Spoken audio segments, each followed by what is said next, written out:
Once again, good evening, ladies and gentlemen, and thank you for being at the work session for the Clayton County Board of Education. If you would all please stand, and we'll do the Pledge of Allegiance. I pledge allegiance to the flag of the United States of America and to the republic for which it stands, one nation, under God, indivisible, with liberty and justice for all. Please be seated.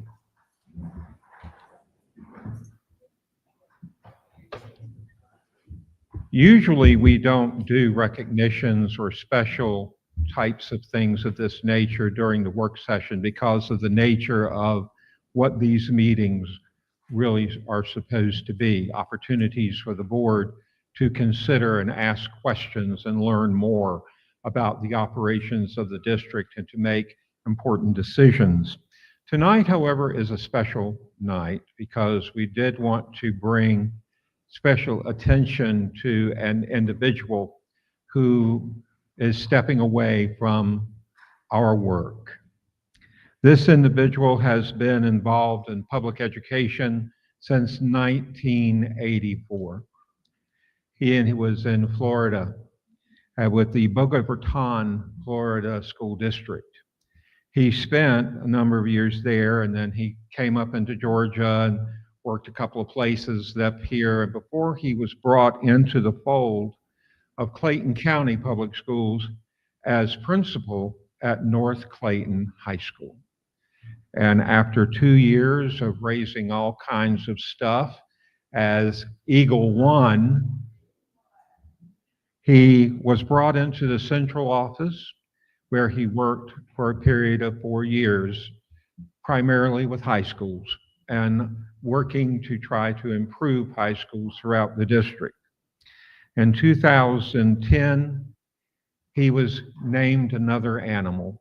He became Panther One as he took over Forest Park High School. And from there, he stayed at Forest Park for a decade, in which he left his mark, most definitely. And then he came back into the central office and has completed his career with us as an assistant superintendent. His 40 years have been complete, from starting from a teacher of biology to going to an assistant principal, and assistant superintendent, in which he had full range over a section of the district, to working specifically with high schools during the latter years of his career. It gives me great pleasure at this time to introduce to you the person that we honor tonight, Mr. Derek Manning.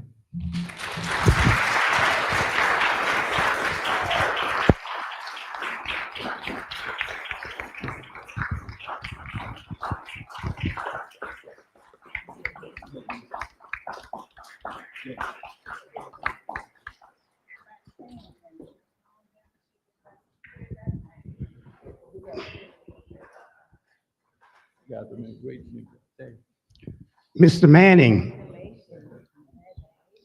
Mr. Manning.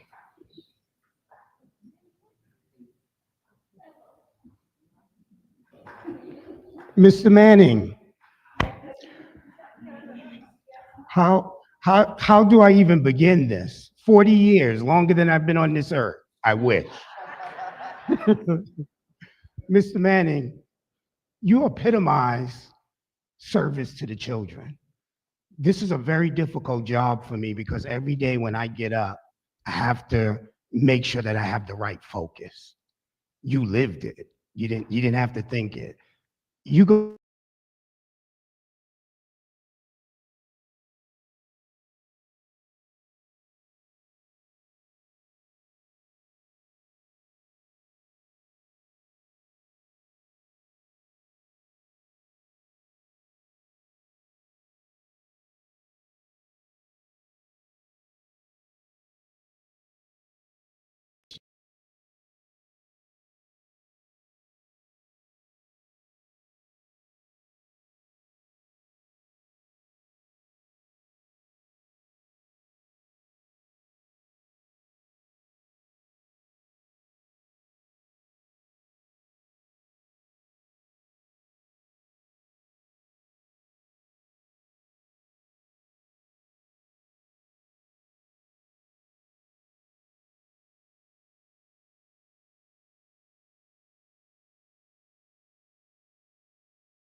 For leadership and guidance, Mr. Derek Manning has supported many teachers to school and district leadership positions where they continue to consult his expertise in the areas of secondary education and administrative policy. And whereas throughout his tenure, Mr. Derek Manning has served as an excellent example and mentor to colleagues, teachers, and administrators alike, inspiring them all with his dedicated advocacy for the best interests of his students and employees. And whereas Mr. Derek Manning positively transformed teacher quality and student performance, earning honors and recognitions for North Clayton High School and Forest Park High School. And whereas Mr. Derek Manning can be proud of the tremendous impact he has had for his legacy, will continue to resonate not only within the walls of North Clayton High School and Forest Park, but also within the minds of students, parents, teachers, and alumni throughout Clayton County. He has enriched our school district with his dedicated service, and he is worthy of our esteem and appreciation. Now, therefore, be it known, the Clayton County Board of Education gratefully and respectfully honors Mr. Derek Manning for his enduring service and leadership to North Clayton High School, Forest Park High School, and Clayton County Public Schools, and wishes him continued success and happiness throughout his retirement. Presented this 24th day of February in the year 2025, Mr. Benjamin Straker, Chair, Ms. Mary Baker, Vice Chair, Ms. Jasmine Bowes, District 1, Mr. Mark Christmas, District 2, Dr. Jesse Gorey, District 3, Ms. Victoria Williams, District 4, Dr. Deitrice Haney, District 5, Ms. Sabrina Hill, District 7, Ms. Joy Tillis Cooper, District 8, and our illustrious Superintendent, Dr. Anthony Smith. Congratulations. Now, before she gives you this plaque, I have one more thing. I have a little bag. This is from Miss Williams and I just want you all to know what's in here. We have some sunflower seeds. We have a big bottle of hot sauce. This is for the glove compartment. And we have let me see if I can get the tiny, and then we got one that he can put down in his vest, one in the bottle and pack it, so he will be prepared. Thank you, Kat.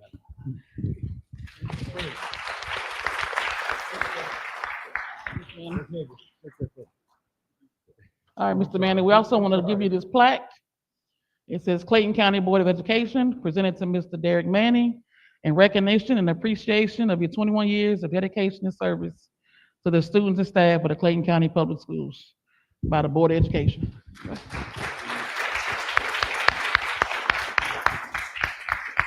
And I just want to say, when I met Mr. Manning, he was taking my son's phone away back in 2011. I had to run up there, get the phone, took the headphones, I had to go up there, get the headphones.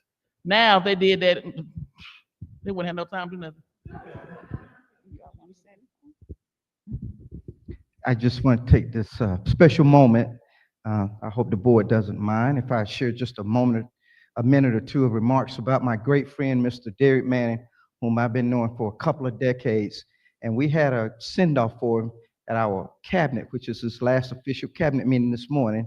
And we had a grand send-off, and I made my remarks about you then, but I want publicly to let the world know that you are a heck of an educator and have been for many decades. You have given your heart, soul, dedication, and commitment to serving students and families in so many different regions and have been successful at every stop. And you are absolutely respected everywhere you go. Anybody mentions the name Derek C. Manning, they think about a top-level educator. And I just want to let you know how much gratitude it has meant to me to have you as a colleague and a friend for so many years. I wish you and your lovely wife, Mrs. Kim, the absolute best in your future endeavors. Thank you, board. Is there anybody else that needs to say anything?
Come on over here, Alexis. Right, this is his picture.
We are calling our work session back to order at the time of 6:30 p.m.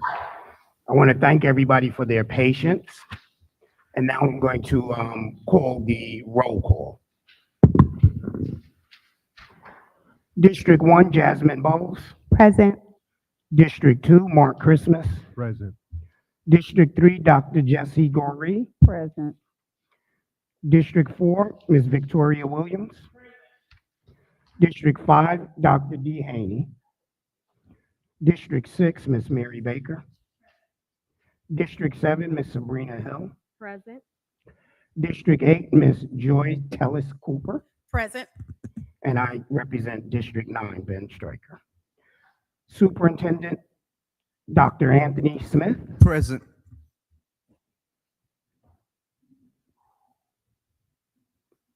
Attorney, Clem Doyle. Present. Board Coordinator,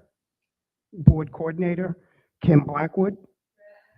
Assistant to the Superintendent, Ms. Alicia Battles. Deputy Superintendent, Dr. Douglas Hendricks. Present, he's speaking here.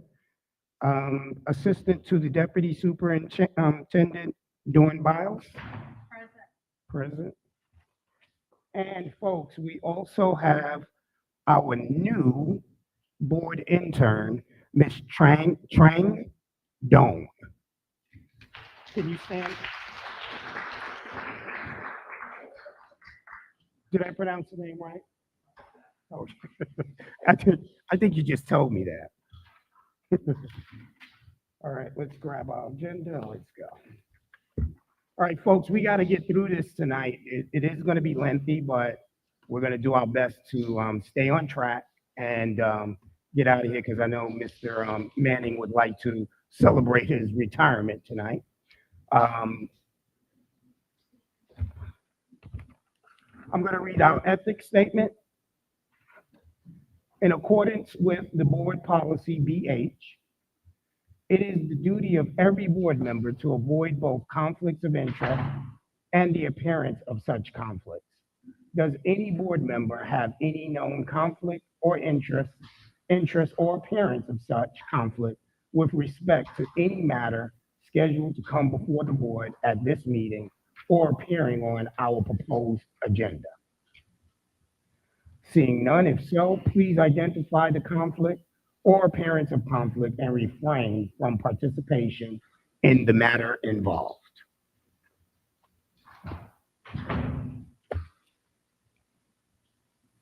I now need a motion for us to adopt our agenda. Mr. Christmas? So moved. Ms. Cooper? Okay, it has been moved and second. Can I get a vote?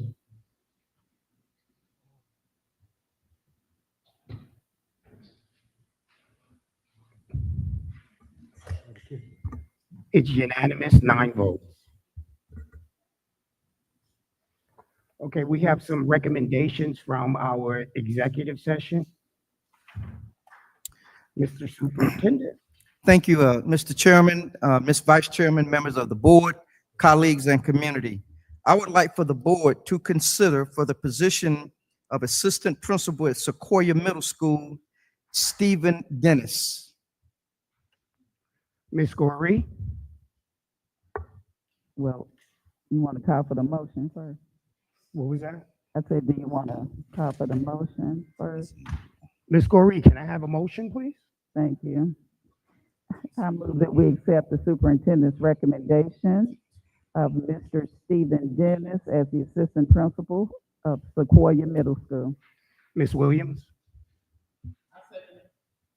Fantastic. It's been moved and second. Can I get a vote? Congratulations. We have 9 votes. It's unanimous. Thank you, board members. Is Mr. Dennis in the audience? If so, please stand and be recognized. Congratulations, sir.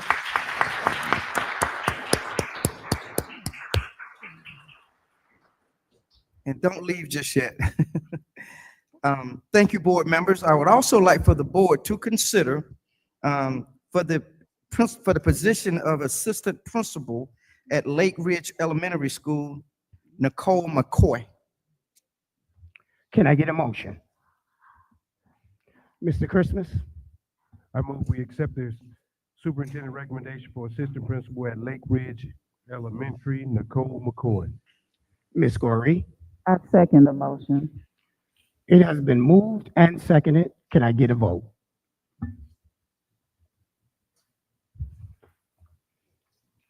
It's unanimous.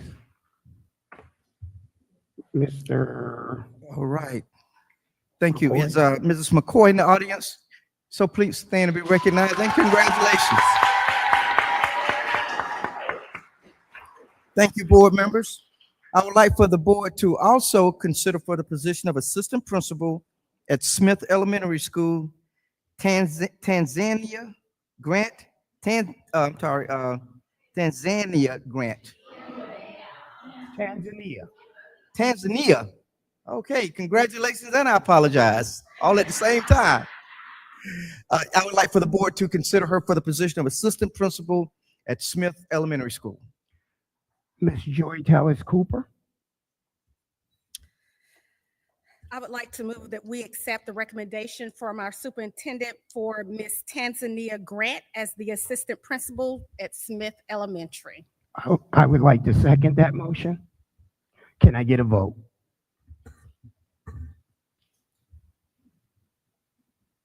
It is unanimous. All right, Ms. Grant, please stand and be recognized, and congratulations. Thank you so much, board members, and please stick around for a few minutes.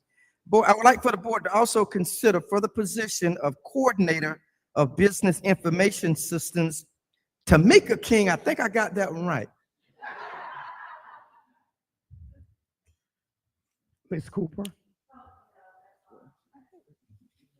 Ms. Baker? I would like us to accept the recommendation from the superintendent for Ms. Tamika King as coordinator of business information systems. Dr. Haney? Mr. Chair, I do second that motion. Fantastic. It has been moved and seconded. Can I get a vote?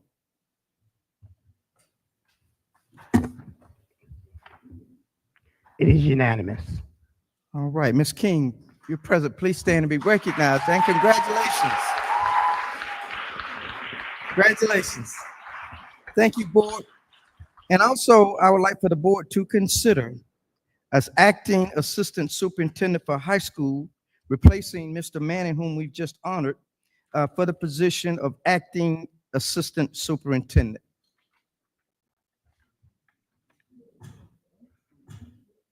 Ms. Goree? Oh, I'm sorry, Dr. Eldred Horton. Well, I'll just, Ms. Corey? yes, I'm calling for the motion. Right. I will move that we accept the superintendent's recommendation of Dr. Eldrick Horton as the acting assistant superintendent for high schools. Mr. Christmas? Second. It has been moved and seconded. Can I have a vote?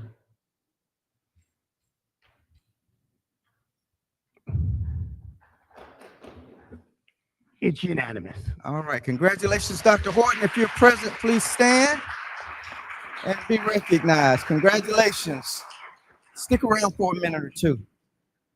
Thank you, board members. I also like for the board to consider for the vote for central office number 77. Can I get a motion? Ms. Corey? I move that we accept the superintendent's recommendation for employee 77. I second the motion. Can I get a vote?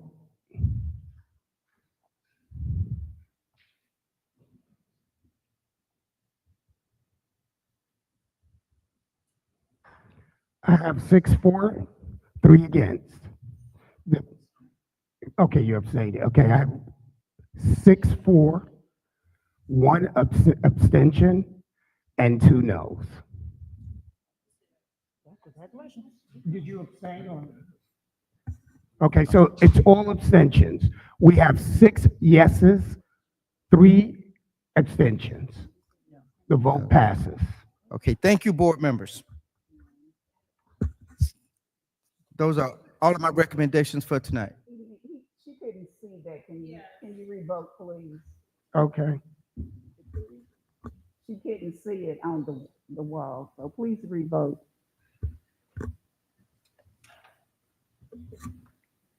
You got it, Ms. Battle? Yes. Thank you.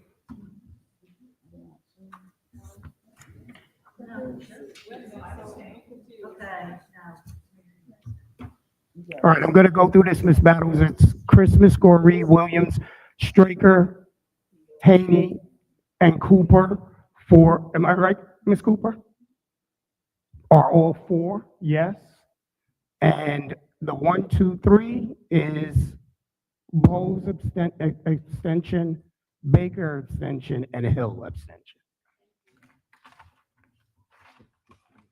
All right, can I get the individuals that got appointed tonight to come up to the front desk? We'll stand right here.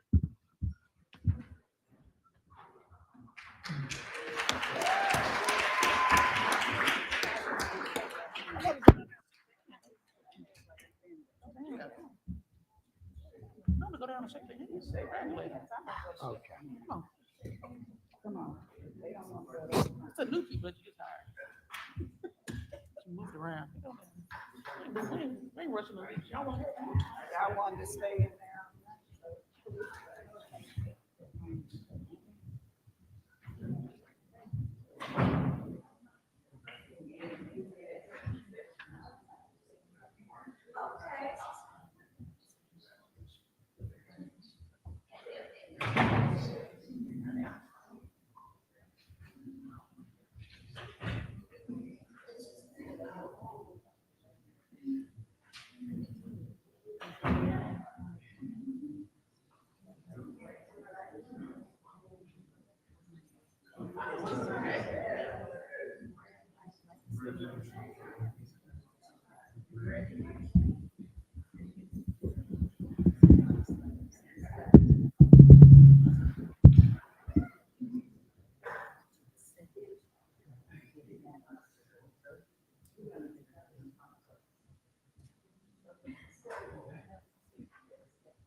Thank you. Thank you, Don.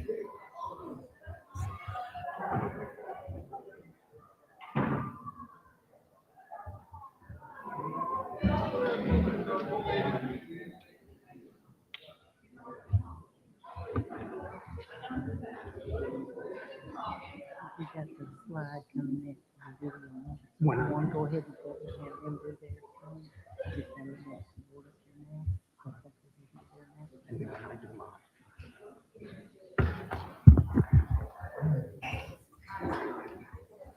Mr. Chairman, Thank you very much.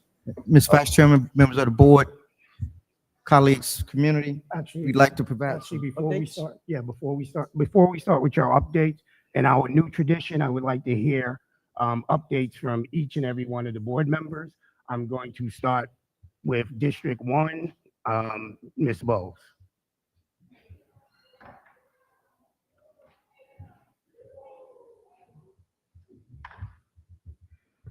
Good evening. Testing. Okay. Good evening, y'all. I will try to be brief, but I do want to also share some updates from ed policy in the state legislature right now. So when it comes to District 1 updates, I just want you all to know that we are going to be having a community meeting this Wednesday. It'll be a think tank following the yoga for the community. And when it comes to legislative session right now, if you all are paying attention, there are a lot of happenings when it comes to our public schools. And I just wanted to share a few bills that I would love for you all to know about. There's no way I could go through all of them, and I won't, just to save some time. But if you are a note taker, HB 307 is the QBE Act. And one of the pieces that that does is it adds dyslexia and literacy challenges to testing 3 times a year. It also prioritizes phonics and not sight words or 3 queuing as a strategy.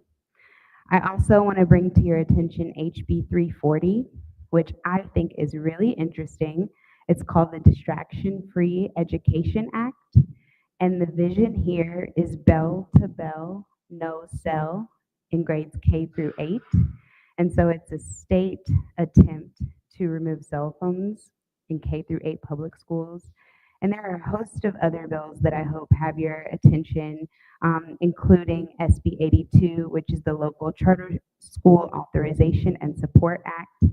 And one thing I learned is that kindergarten is not obligatory, compulsory, or mandatory right here in Georgia. And so there's also a bill to lower the compulsory attendance age from age 6 to age 5 so that every scholar is required to attend kindergarten. Those are a few I'd love to bring to your attention, and thank you. Back to you, Mr. Chair. Thank you, Ms. Bowles. Mark Christmas said that he was yielding his time over to Ms. Bowles. So, Ms. Gorey. Good evening, everyone. I want to mention that our next month is Women's History Month, and I will be having my 4th annual Girls Conference on March 27th at the Performing Arts Center. I also want to congratulate the students from Stillwell and Utopian for their awards from the Black Film Festival that was held along with Morrow City's Black History celebration, which also recognized the Black female elected officials, of which Clayton County has the most of any county in the United States. But today, we're concluding our Black History Month, so I'm going to conclude with poetry. We Wear the Mask by Paul Laurence Dunbar. And as I said, please learn something this month. We wear the mask that grins and lies. It hides our cheeks and shades our eyes. This debt we pay the human gal, with torn and bleeding hearts we smile, and mouths with myriad subtleties. Why should the world be overwise in counting all our tears and sighs? Nay, let them only see us while we wear the mask. We smile, but oh great Christ, our cries to thee from tortured souls arise. We sing, but oh the day the clay is vile beneath our feet and long the mile. But let the world dream otherwise. We wear the mask. Thank you. Thank you, Ms. Gorey. Ms. Williams? Good evening. I have a couple of events coming up this weekend. Partner with Miss Hill, we have a mother-daughter brunch where they will have a silent auction, and them proceeds will go to support the fight for MS. In lieu of my mom, Vicki Williams, she passed away from MS at the age of 56, and my grandmother passed away from MS at the age of 42. And next March 4th and 6th, I'll be having a reading competition. For today's a reader, tomorrow's a leader, with Solicitor General Brooks. On March 4th, we'll be at Huey at 8:30 giving out awards, and on March 6th, we'll be at Fountain Elementary giving out awards at 8:30. Thank you. Thank you, Ms. Williams. In my announcement, I'll try to make this really quick. In light of Black History Month and the upcoming Women's History Month, I wanna give a really big shout out and show you a really quick commercial about Senator Valencia C., retired Senator Valencia C. So Kim, can you hit that and then I'll complete. In every aspect, determined to get done what she needs to get done. She don't take no for an answer. She is just determined to make it happen. I think people don't realize she's not one that's gonna step into the spotlight as soon as you call her. The lights, camera, action isn't Every aspect, just really determined to get done what she needs to realize that because she is in the spotlight. Senator C is our longest serving elected official in Clayton County. And when she I first think ran people don't for realize she's school not one that's board, gonna the county step was into supposed the to be white. spotlight as soon as you call her. The lights, camera, action isn't really all her. She's just really action. I think people fail to realize that because she is in the spotlight. Senator C is our longest serving elected official in Clayton County. And when she first ran for school board, the county was mostly white. I wouldn't be in this spot passionate about it, whether it's family, friends, work, community, church. Hold the seat she that I'm is all the way in. She's always been to anything that she's set her mind to, she's going to do it. She's going to do it to the best. Kicking, just everything that she does, she is just passionate about it. Thank you for whether that. it's family, friends, work, the reason why everyone church, is seeing that she is commercial all the way in. is because the social studies department and Dr. Still kicking, just not as high. have collaborated to create a documentary on the first African American to get on the school board and the first African American woman to be on the school board. I think it's very important that we recognize that when we sit in these seats now, it wasn't always looking like it is today. That I think the tentative date for the documentary with the social studies department, which is going to be driven by the children of the social studies department, is going to be on March 20th. I think that's the tentative date. Dr. Lee's department will give us updates on that event, so that if anybody wants to attend that, she'll send out those details shortly. But before I finish, I also have to give a super duper shout out to the production team that's putting this thing together. They are Spike Lee, Tyler Perry like. Shout out to Ronald Jones Shields, Damian Irvin, Peter Poole, and the youngest guy on this. You guys got to meet this guy. The youngest guy on the team, Zion Vital, oh my goodness, he's an absolute expert when it comes to films. So I thank you guys for putting this thing together, and we look so forward to March 20th when we can see your work and the children working with you. Thank you so much. Dr. Haney, I'm sorry, Ms. Baker.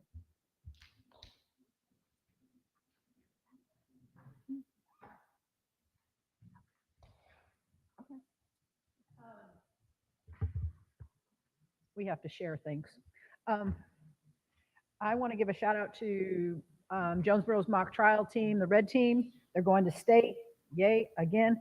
Silver team didn't quite make it, but the red team is going. And I will be hosting a gun forum on March 11th, and it'll be over at the cafe 6 o'clock. So if you can come, we give out free gun locks. We educate the community. Call a friend, bring the kids. They need to hear this. So I'll end with that. Well, I want to commend the Jonesboro basketball team, varsity basketball team, for winning their game. They're advancing on. Also, I'd like to give kudos to our band, the band as well, because they received a proclamation from Senator Davenport on today. And I also just want to give a shout out to our area assistant superintendents, for at least the ones in my district, particularly Mr. Farmer, for handling expeditiously a situation. And I just wanted to just briefly say thank you. And I'm going to be talking to Ms. Shanice. Thank you in advance. And I just want to just let you all know how much I do commend the work that you all do. You answer the situations, the questions that I may have. You do it without me badgering in your day-to-day, but you help me to be able to assist our district. And so I just want to say thank you for that. So those are all the updates I have. Ms. Hill. Yes, good evening. And I do want to just share the same sentiments for our team, our district leaders, and our leadership here in Clayton County. We are doing a phenomenal job. And I just want to say thank you for your immediate response, your thorough responses, and meeting the immediate needs of our children and our community. So I just want to reiterate that on Saturday, March the 1st, Ms. Williams and I will be doing the hosting the mother-daughter brunch. And I just encourage you, if time permits, please stop by and spend that day with us. You're in for a treat. Great deal. And so I just want to say, leave this with each of us. I refuse to accept the view that mankind is so tragically bound to the starless midnight of racism and war that the bright daybreak of peace and brotherhood can never become a reality. I believe that unarmed truth and unconditional love will have the final words. Dr. Martin Luther King, Jr. Thank you for that, Ms. Hill. Ms. Sellers Cooper. Thank you. There's no updates for me this week. All of my events I did have, but the sentiments of my colleagues, y'all are doing a wonderful job, and I just won't waste time. I don't have anything. Thank you, Ms. Sellers Cooper. The platform is all yours, Dr. Smith. Wait a minute, Mr. Straker. Yes. One thing, I just want to take a point of privilege here, and I want everyone in here to, I'm so proud that Ms. Baker is actually sitting here this evening. Ms. Baker, after we had our last board meeting, Ms. Baker lost her mother, and I would like for all of you all to keep her in prayer. I'm proud that she came this evening. You know, I generally don't hug people because I'm allergic to perfume, but I had to give her a hug. So please keep her and her family in prayer. And let's take a moment of silence on behalf of her mom, please.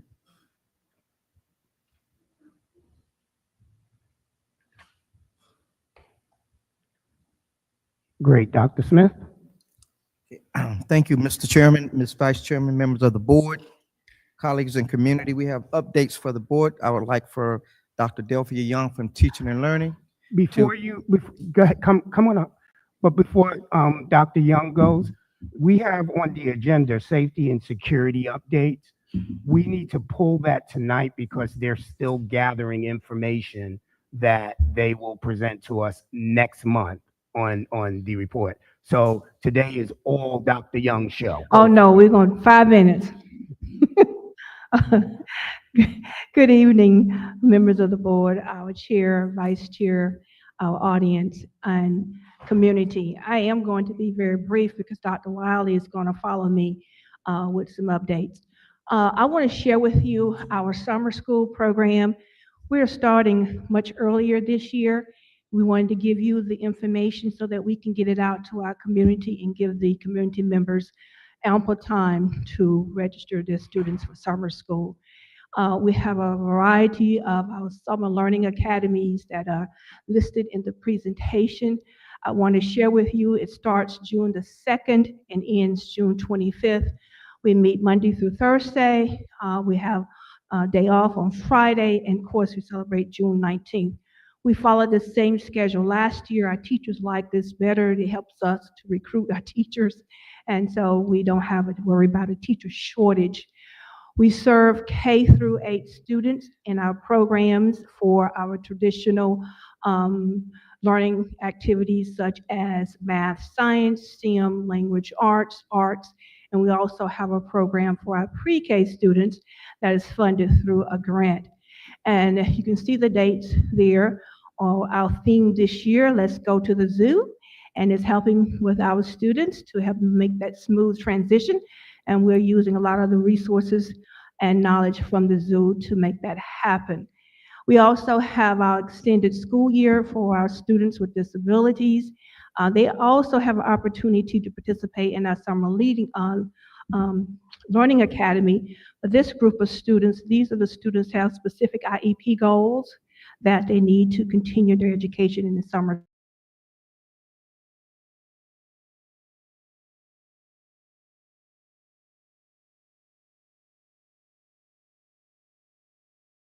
Except Lake Spivey,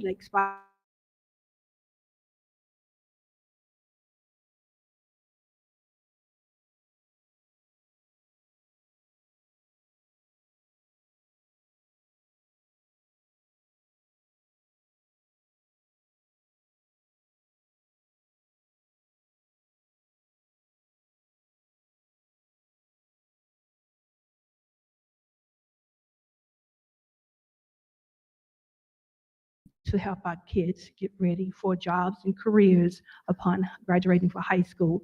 This particular program is for our students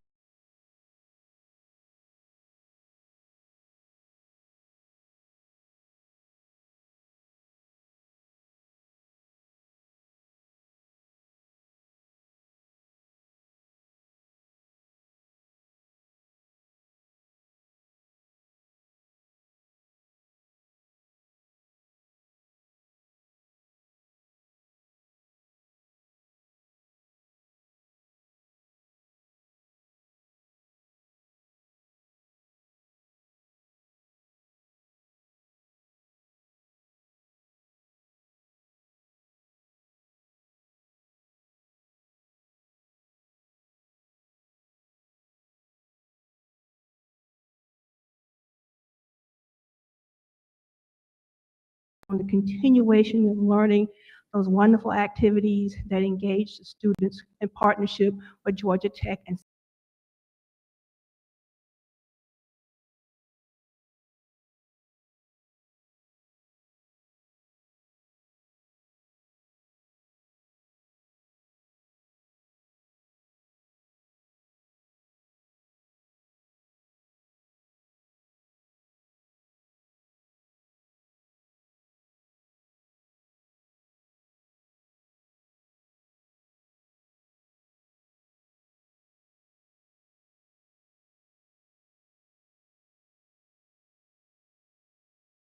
for college or careers.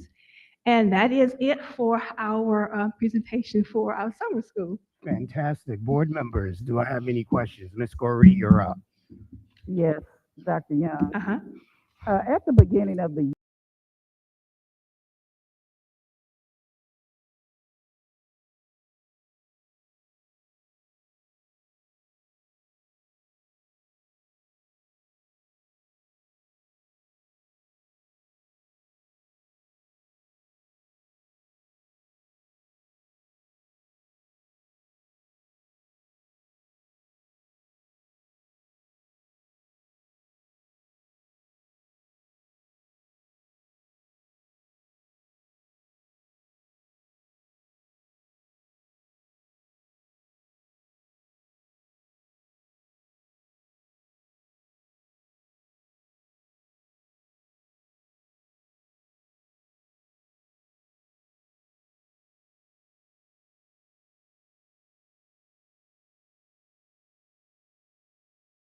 in and interact with these students for We, this we type of we thing? certainly can look into that because we got plenty of time. That's why we're starting early. Thank you. Thank you so much. Mhm. Ms. Williams? How did it register for the camp? How do they Oh, register? I'm sorry. I'm sorry. How they are registered for the camps? We have a flyer that has been posted or being posted, and all they do is click on a QR code and get registered. We also put in our CCPS info. I think we saw that last week, and all they need to do is click on the link. Where's been posted? Just online? Yes, just post online. Facebook, on the schools for the dojo, or just on Facebook? We can have it on any media that we want to. We ask the school principals to put their flyers on their website and any other sites that they want to put them on. Okay? And it's also already out there in the CCPS info. Thank you, Ms. Williams. Do I have anybody else with a question for Dr. Young? Dr. Wiley? All right, thank you. Thank you. Before Dr. Come on up. Before Dr. Wiley starts, I'm looking down at my notes, and shame on me because the commercial that you've seen in the documentary that you're going to see on March 20th was led by by Jada Dawkins. When she found out about this project, she was more enthusiastic than anybody in the room and was looking forward to this happening for a very long time. So I definitely want to shout out Jada Dawkins and thank you so much. Dr. Wiley? Good evening, Mr. Chair, Benjamin Straker, Madam Vice Chair, Mary Baker, members of the board, and Dr. Anthony W. Smith, our superintendent. I am going to discuss with you today a high level of our executive orders from our federal government. And I say high level because I ask that any specific questions that you have, we discuss those questions in our 3-on-3. We are trying to schedule a 3-on-3 where we can discuss these executive orders in detail. So first, we want to talk about what's going on generally at the federal level with the Department of Education. As you know, it's been going on for many, many years where both sides of the aisle is trying to dismantle the US DOE. And some things that we're hearing is that they're going to push parts of the US DOE into other federal agencies. I'll give you an example. For example, Perkins may go under the Department of Labor, or our special education department may go under the Department of Health and Human Services. So those are just some of the things that we're hearing that's going on. And for those of you that are old enough, I'm not, but for those of you that are old enough to understand block grants that was pushed down to the states, that's what they're trying to do, is to create those block grants where they're pushed down to the states. So our first executive order talks about the educational freedom and opportunity. That's school choice. We are already living school choice right now with the Promise Act for our state of Georgia.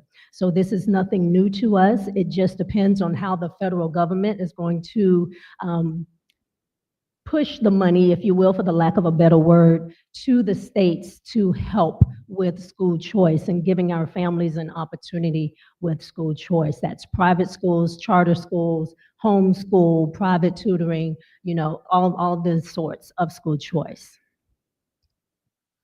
And then ending radical indoctrination in K-12 schools, that's very similar to the divisive concepts that's already state law in 21 states across the country, including the state of Georgia. There are some legal challenges with this particular executive order. Some of the challenges are through the First and the 14th Amendments. So we need to pay very close attention to whatever lawsuits that are going on with this particular executive order. We also have the executive order, of course, this is the one that most people are familiar with. It's the DEI. And right now, from what I read just recently before the board meeting, that there is a lawsuit that was filed against Chicago Public Schools. So we will be watching that one closely because it's how they are giving more support and more aid to their Black students. So we will be watching that particular lawsuit very closely when it comes to what's going on across the nation. And then your next executive order. It basically deals with gender recognition. This pulls back the most recent Title IX regulations, where it gave some rights to our transgender population. So now we cannot give them preferential treatment, if you will, when it comes to certain things that was given to them. For example, and I'll give you an example that I just read, I believe either in the Wall Street Journal or one of the New York newspapers, that the governor of Maine has opted out, if you will, of this executive order because I can't remember if it was a male or female, but I'll say he for the lack of a better understanding of who the governor is. He is stating that he wants to give females or transgender females the opportunity to participate in female sports. But what are the ramifications of that? That particular state, they are in danger of losing $250 million in federal funding.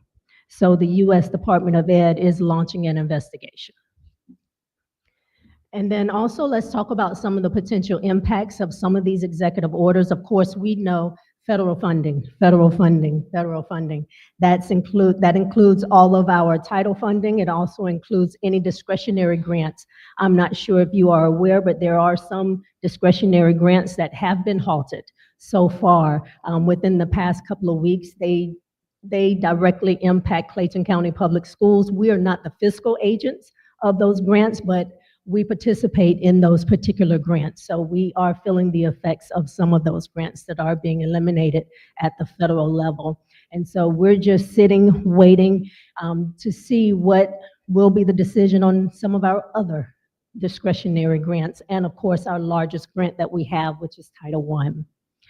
And then also we have to be sure that our next steps is, of course, to continue to monitor the executive orders. Some of us, we are meeting constantly with the United States Department of Ed and the different agencies to ensure that we are kept abreast of what's going on at the federal level.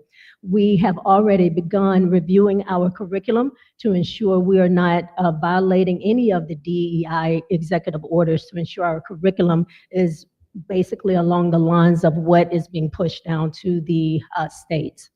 And then we're going to implement and we're going to continue to consult our legal counsel, of course, before we do anything, because we have to make sure that we are not violating any of the executive orders. Although those are for federal government agencies, there are still ramifications at the local level when it comes to federal funding.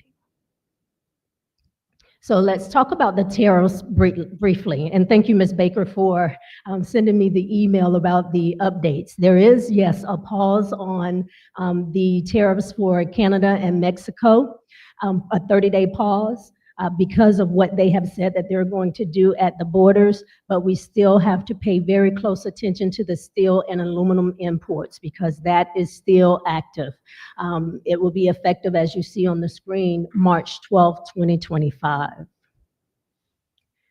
And what are the potential impacts of that? We have to pay very close attention to the cost of construction materials, and really not just the cost of construction materials. We also have to pay very close attention to some of our commodities. What are we ordering for instructional materials? Are some of the parts for the instructional materials, for the technology, where are they coming from?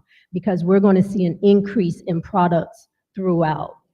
And then our next steps will be, of course, we're going to continue to assess what's going on at the federal level.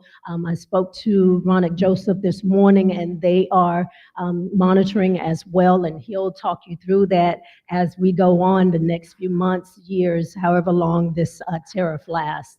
And then we're going to have to look at ways to mitigate the cost, because we will see an increase in cost if we haven't started seeing some already. And with that, any questions that you may have? Are there any questions, Mr. Christmas? Yeah, you piqued my interest with the construction, so Ronick, you might want to step to the podium.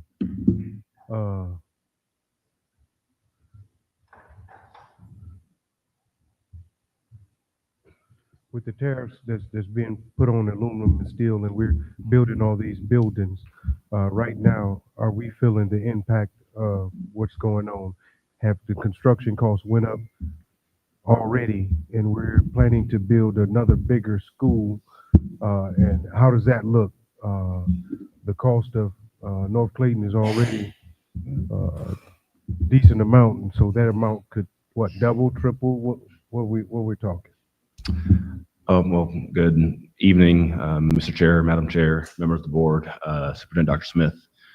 Yes, we have seen an increase in construction costs, as the board is fully aware.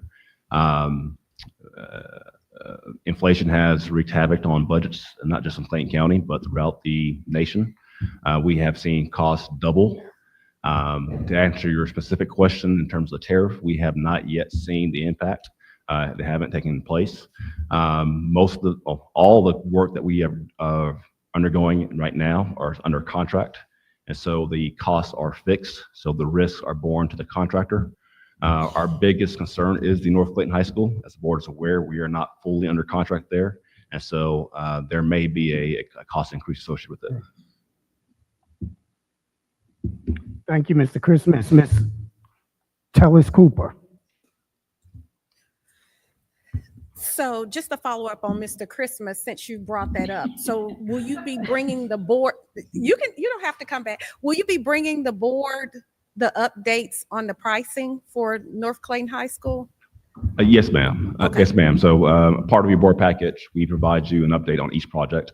Again, all the projects are under contract, so there's minimal risk.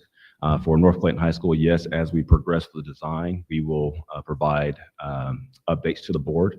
One of the advantages of the delivery methods chosen is the CM at risk. And so all the cost wasn't fixed at front. And so we could work with the design team and the construction team to make some changes, value engineering options to try to bring some of these costs back in.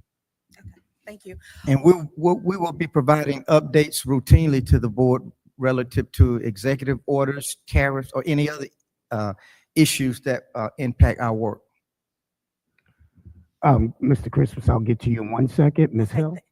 That wasn't my that question. wasn't I you. just followed up. He brought up a good question. But my question was for Dr. Wiley. I had my District 8 Advisory Council meeting last week, and we were kind of talking about the DOE and where we're going from here. And right now we're kind of speculating on everything that may happen. So my ask would be, can you come back when the decisions are made? I know we're going to do the 3-on-3 because I have a lot of questions. So I know we're going to do the 3-on-3s, but just kind of to let the community know, and especially like maybe come and talk to my group for the advisory council so they can kind of absorb it and help to get the word out. Because I think a lot of people are scared, even within the district, because some of our positions are funded through grant money. So it's a lot of questions I have to ask, but I just wanted to ask, once everything is solidified, that you could come back and give us a presentation, not only us, but the community in a whole. Yes, ma'am. With Dr. Smith's approval, yes, I can. And Absolutely. I will be sure to give you any information that I gain when I go to have a meeting with the Brumman Group in Baltimore. Ms. Hill? Yes, thank you. And so I heard you mention that you're following these and monitoring what's happening, but the date says January 2025, those executive orders. So are they in place or are they not in place, or they haven't enforced them? So can you clarify that? Because if we're monitoring them, but it says effective January 2025. Yes, ma'am. Good question. They are in place. Some of them are under legal ramifications right now. There are some lawsuits filed, but when I say we're monitoring, we're basically at the will of the US DOE, and we have not received guidance from them. We have received some phone calls regarding some of our discretionary grants, and we're responding to those questions and concerns regarding our discretionary grants, but we are really at the will of not only the US DOE, but the Georgia Department of Ed as well. Before I came, I did speak to Ms. Katrina Thompson, and she said she met with the Georgia Department of Education last week, and they have not given her guidance yet. So everyone is trying to understand what those executive orders really mean for public education. Okay. And so you did mention that we have experienced the impact of one grant. Can you elaborate on that just a little bit as to how that is impacting us? Yes, that is the seed grant that we have. I believe that's through Human Resources. So if Ms. Albritton would like to come, Ms. Albritton's grant. Good evening, Mr. Chair, Madam Vice Chair, members of the board, Dr. Smith. As you are aware, we are district partners with both Mercer University and Georgia State University on some of our teacher pipeline and leadership pipeline efforts. Both of those grants were impacted. The funds were halted immediately, beginning first with our partnership with Georgia State under the Propel initiative. With that initiative, we did have a cohort of educators who are pursuing their leadership credentials, either Tier 1 or Tier 2. That grant was written so that the educators received a stipend. And so that stipend has been paid to those educators, so they are not harmed financially. On the other hand, as you are aware, we have several cohorts that were a part of the Generate grant through Mercer University. Their spring tuition has been paid. We have received information that we're packaging to potentially make an ask on ways that we can support them. So their spring tuition has been paid, but we do have educators who have summer courses and fall courses with anticipated graduation dates in December. As you know, the Generate initiative allowed those employees to pursue either their initial degree and certification or advanced certification for free. And they were paying that through years promised back to the district. So Mercer was the awardee of the grant. Tuition was free at Mercer, and in turn, with us being a district partner, they promised years back in terms of service. So we'll be coming back with some finite numbers on the amount of support that the educators need to potentially complete those programs, because they are a substantial part of our pipelining, particularly when it comes to the Riverdale Early Learning Center. One of the arms of the grant was the ELAD, and those educators will be certified in birth to kindergarten with special education endorsement. And so that was one of the prominent ways that we were going to staff that building. So again, we're packaging that. Mercer is also trying to work with their bursars office, their financial aid office, to determine what additional aid they may be able to render as well. Thank you so much. Thank you. Mr. Mr. Christmas. Mr. Chair, can I add something in answer to Ms. Hill's question? Sure, go for it. We're also, it's a very good question. We're also monitoring the impact on the issue of civil rights. The Office of Civil Rights is under the Department of Education, and they are tasked with enforcing civil rights as with respect mainly to students, parents. And then you also have the EEOC, which is not under the Department of Education, but could be a similar type of an effect. We just haven't seen anything yet, but I'm sure we all expect there'll be some developments in the coming months, and we'll be happy to keep everyone informed. Thank you. Mr. Christmas. Mr. Joseph. You can.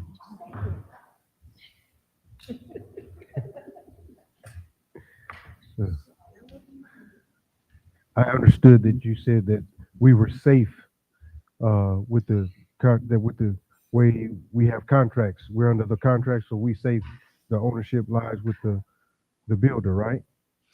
For ongoing projects, I wouldn't say we're ongoing projects. Yeah, so I don't say we're entirely safe, but it shouldn't impact the board at all, right? It should not impact the board at all. No, that's not what I said. I said for. I just want to make sure. Yeah, yes, sir.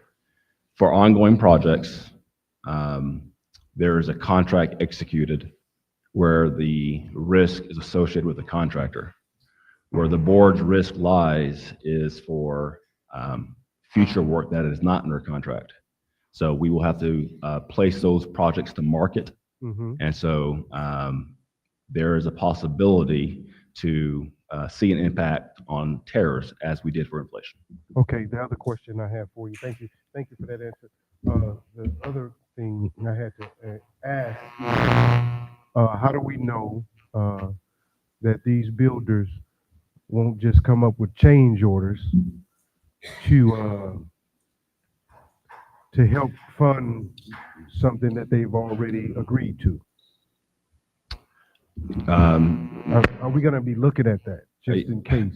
Absolutely. Because we get change orders could continually cost, right? And run our price up. Am I correct?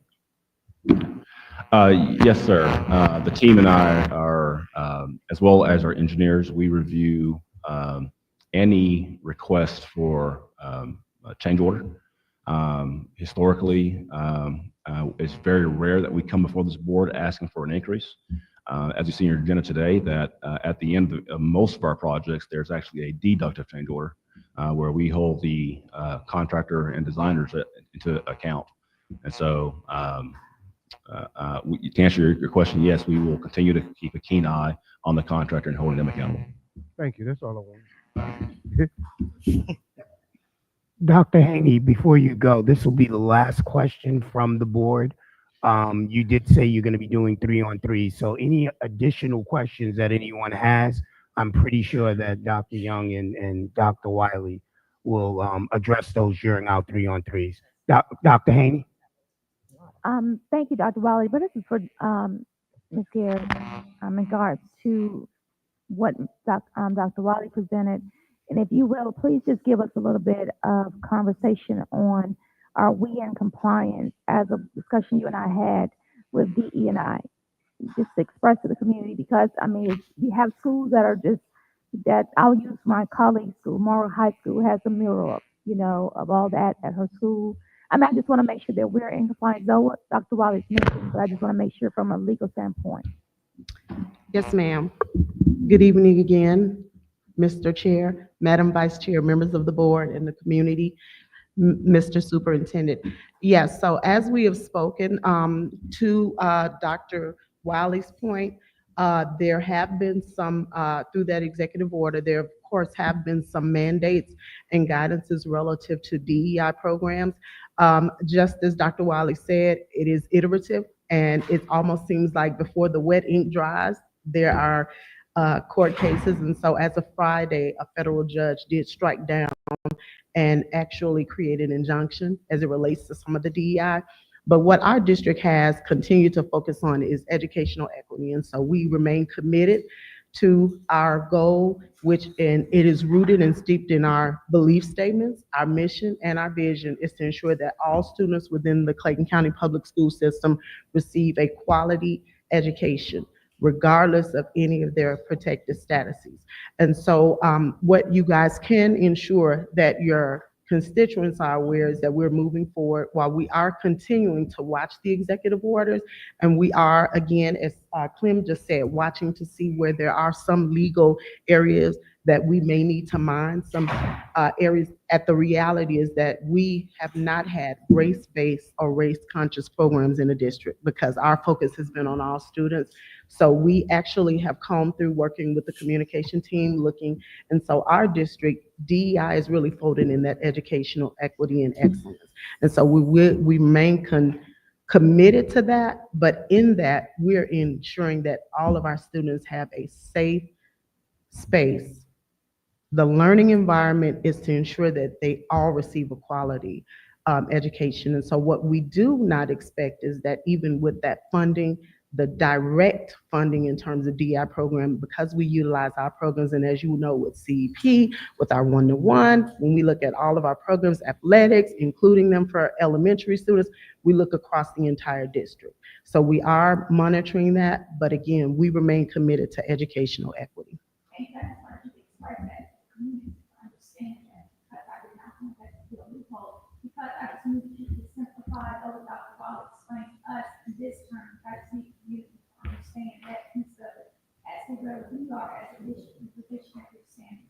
Yes, ma'am. And Dr. Wiley and I, we have spoken this week, and so we will continue to ensure and bring any information to you and maintain that focus. My pleasure. Thank you very much. Have a good evening. Dr. Smith? Yes, sir. Thank you so very much. If I can have Mrs. Ramona Bivens come up.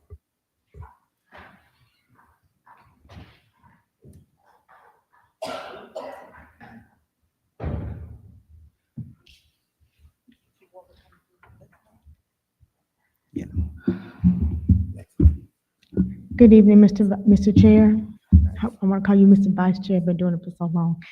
Good evening, Mr. Chair, Madam Vice Chair, board members, Superintendent Dr. Smith, colleagues and communities. This evening, I will be giving the monthly financial report showing the financials as of January 31st, 2025.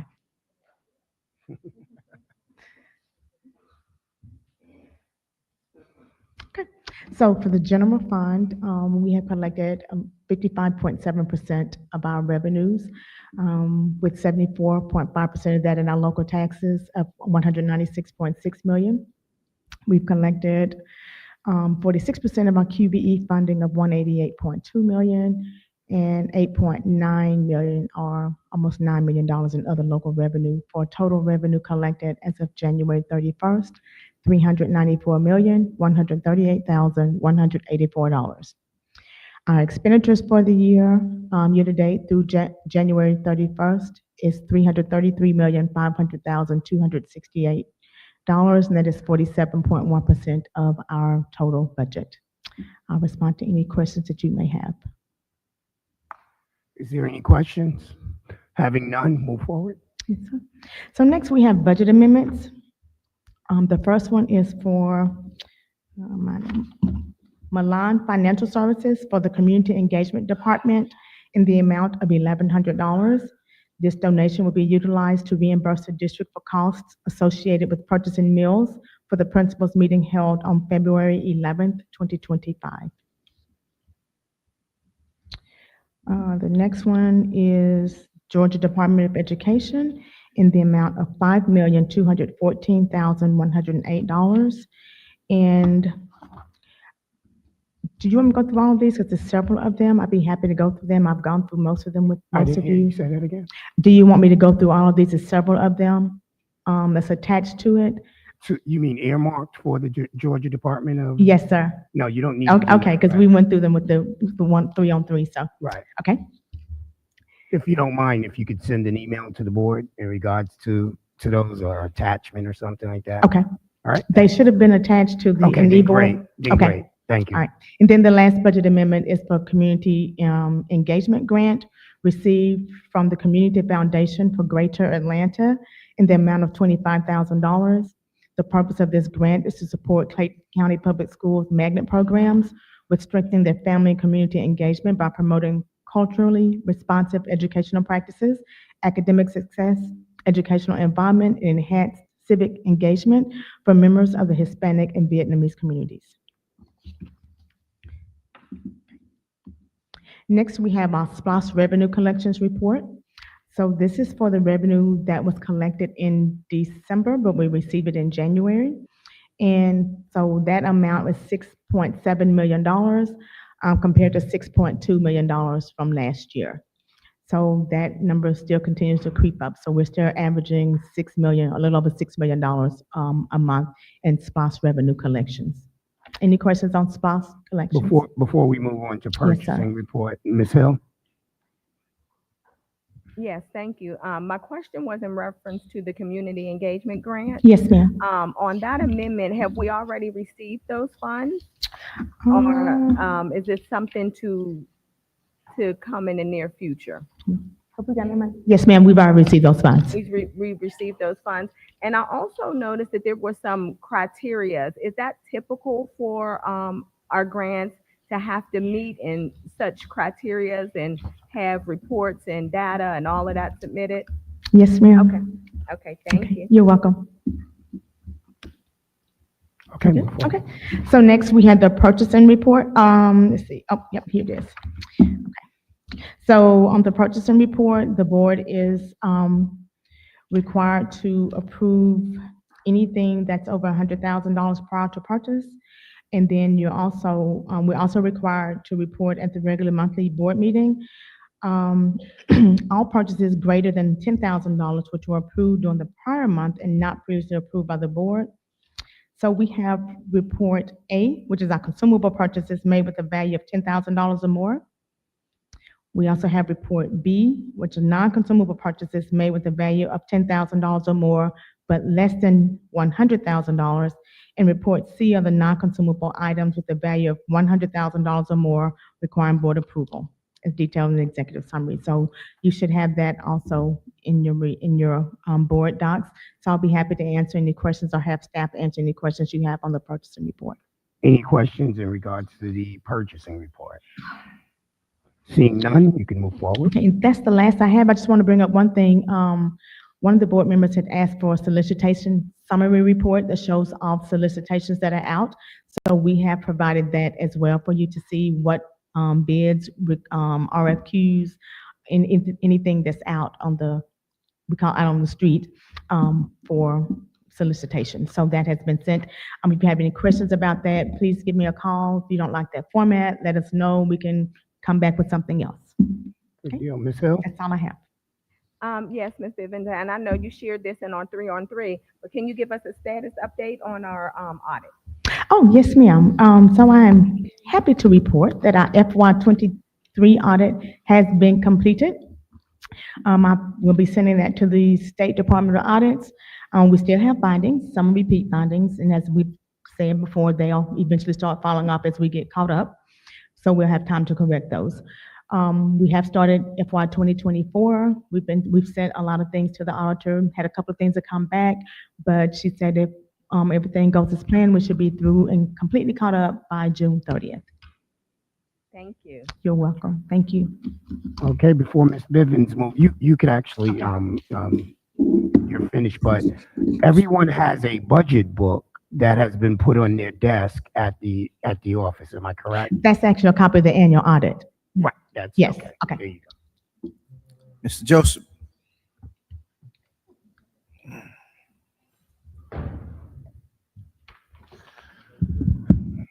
Good evening once again.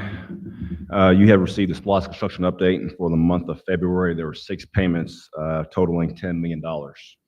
Additionally, there were 2 deductive change orders executed for this period, totaling $458,000. Additionally, you have received the capital improvements report for purchases above $10,000 but below $100,000. Are there any questions about ongoing projects? Ms. Hill? Yes, just for clarification, a deductive, is that a refund? A refund is done. Okay, thank you. Ms. Goree? Since we're on the topic of SPLOST and that's on the special election, have we sent any information out regarding the special election? I do believe today was the first day of early voting. Yes, information has gone out, informing the public of the SPLOST vote that's going to occur on March the 18th. And again, that's a continuation. It's the same penny that will allow the Board of Education to continue the momentum to have capital improvements throughout the district. And is that information also on our website Yes, ma'am. with the Q&A? With Q&A. Questions and answers. All right. Can I just suggest that we might do that since I was sent a group text yesterday, and I think people are putting some misinformation out there, considering that we just had the information about the House bill and our opting out, and raising some questions about the whole thing. Thank you. Thank you, sir. Thank you.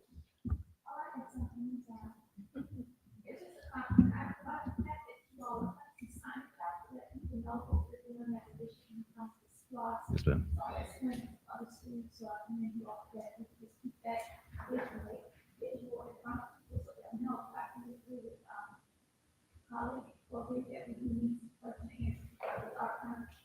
Mhm. Yeah, thank you. And the committee has been formed, and we've started what we call the Same Old Penny campaign. And we'll provide information to the board about the strategies and things that we're doing, and we'll be asking for the board's support and involvement. Same old penny. Ms. Warburton?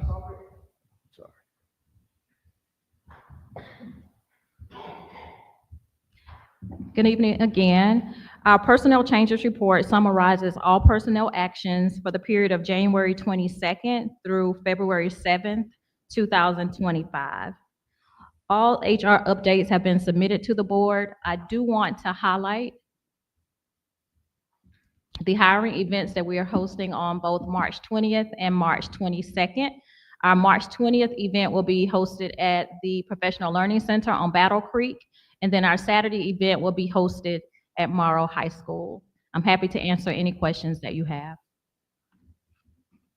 Ms. Hill? I had a question asked yesterday. Are these events different, or she was trying to ask me why are they at two different locations or different opportunities at both? Should she go to both, or one will be sufficient? That was the question. Absolutely. So our Thursday event provides an opportunity for us to spotlight some of our featured schools, some of our schools that we really want to give an early opportunity to get in front of potential talent that can come to the district. And so that's why that event is at the Professional Learning Center. It'll be a smaller sector of the district schools. And then the event on Saturday, each of our district schools will be there. But at both events, all school leaders will be able to source for talent in all of their vacancies. And so for an applicant, they could definitely start at the March 20th event. If there's a particular school that they were hoping to speak with and they are not part of our featured schools on Thursday, they can definitely join us again on Saturday. So this would be for an administrative position, like clerical, I'll say. Mhm. Will that be available at the first event as well? Yes, so every vacancy that a school has, they'll be able to source for those at both events. Thank you. Ms. Baker? With graduations coming up, do we send stuff out to different universities going, come to Georgia, and maybe having a little packet of why you need to come to Georgia, especially Clayton County, close to the airport, new convocation center, hopefully new restaurants. But I just want to see how far we're reaching. I mean, I know we do locally, but I'm thinking we need teachers from everywhere. Absolutely. And so we do connect through the university's career services departments. So there are campuses that we visit, and there are also campuses where we provide information. And we will also consider looking at the displaced federal workers as well as part of our recruiting campaign. Absolutely. We are hosting an event on March 5th. It was slated for this week, but to extend our advertising period for March 5th. So you'll start to see that information come out as well. Ms. Gorey? Yes, I would like to have some information, Mr. Chairman, from our team in regard to these student engagement specialists. I'm going to say that I was very displeased to have my phone blowing up because employees were sent a letter letting them know that they were no longer having a job. When we met in our finance meeting, one of the statements that Ms. Bivens raised was that there was going to be some discussion about jobs and this, that, and the other. And one of the requests that I made was, okay, well, we're into the budget season now. Are we going to really look at what is really in the best interest of our students, of our children? Are we just going to arbitrarily cut jobs? Because as I said, I was wondering whether or not Elon Musk had gotten a job here in Clayton County. Just as I listened to many of the people that are in the Congress today state, we understand about possible loss of money from the feds, but just as in the federal government, we know that people aren't, there's some misuse of money and we understand cutting. But when you cut positions, what you need to do is to take an in-depth look at what are we doing for children? And I don't like it that we arbitrarily are just picking one group of people, the student engagement specialists, and letting them go. We have a lot of positions that we are funding that were once grant positions, and we let them go. Now, in particular, I'm looking over in the homeless department. I believe that everyone that works under Ms. Davis is called a student engagement specialist. So if we're cutting if all of them are going, who is going to work for Ms. Davis? And I just want the team, if we're going to just, start sending home letters and sending them home after hours, and then I have to answer, and then people are saying that it's, the board decided this, and, you all gave us some answers, and, just like in a trial, everybody said on, I believe it was the date of April 24th, y'all all stuck, or maybe it was May 24th, y'all all stuck. You were consistent in that answer that you said such and such. It's very unfair to us for us to learn something without any warning. So are there any other positions that you all are about to send some letters out to that you haven't told us? Because we haven't even had a discussion about the budget, really. And from what I see with the financial report, we don't get a whole lot of federal money. And so we should be planning, and maybe true, some of these positions need to go, but you also need to look in departments and see the classification, who's working in those departments, because if you cut them, then you don't have anybody working in that department. So do we have anyone else that's being cut that we don't know about? And I might go home tonight and somebody interrupt my evening because somebody sent a letter out, because I know we did this last year. Even after we voted, there was a meeting with some other, I believe they were coaches, that after we passed the budget, you all met with those coaches and didn't tell us anything either, that they ended up losing their jobs as well. Well, thank you, Ms. Corey, for that. We have provided to the board a series of options, and we did not arbitrarily cut anything. The lack of funding that is coming down from the federal level is what made that a reality for those folks. And Dr. Gorey, we've had conversations last year with these individuals, and we extended another year because we wanted to, do our due diligence with expressing our appreciation. However, we made it known last year. Now, I do apologize for the fact that the letters went out and the board was not completely made aware of it. But we've also provided to the board, and we will do our due diligence with giving every one of those individuals an opportunity to stay within our district.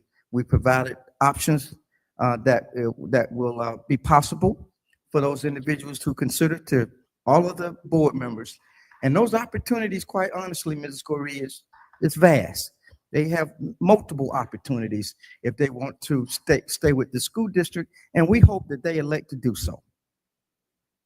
Dr. Smith, in particular, I'm asking about one department now, because you're just saying the name. I guess my question We is, provided to the board the grant funded positions and its status as well. no, that's not what I mean. I'm talking about, for example, under the homeless department, excuse me, the people that work under Ms. Davis are classified, that's their title. Yes, I get you. I understand the question now. We will be evaluating their needs, and we will make certain that their needs are met. Yeah, so I'm saying, are you gonna change the title of that position? We have not made that determination just Because yet, I but wouldn't want her we will over there. evaluate their See needs what I'm saying? and what they need and what they Okay. need within that department. And whether it's something under another title or then we'll certainly consider all of that. And we'll let the board know exactly what we decide on. And as we, continue to move this forward and try to take care of every one of those individuals. Okay, and I'm gonna offer one other suggestion and pass the mic. As far as even we have now 21, I believe it's 21 or 22 new schools added to this new list. And those are schools that probably have student engagement specialists. So I think that you may need to look at the fact that, hey, because this is a school under the state, maybe this is a school where we still need that position.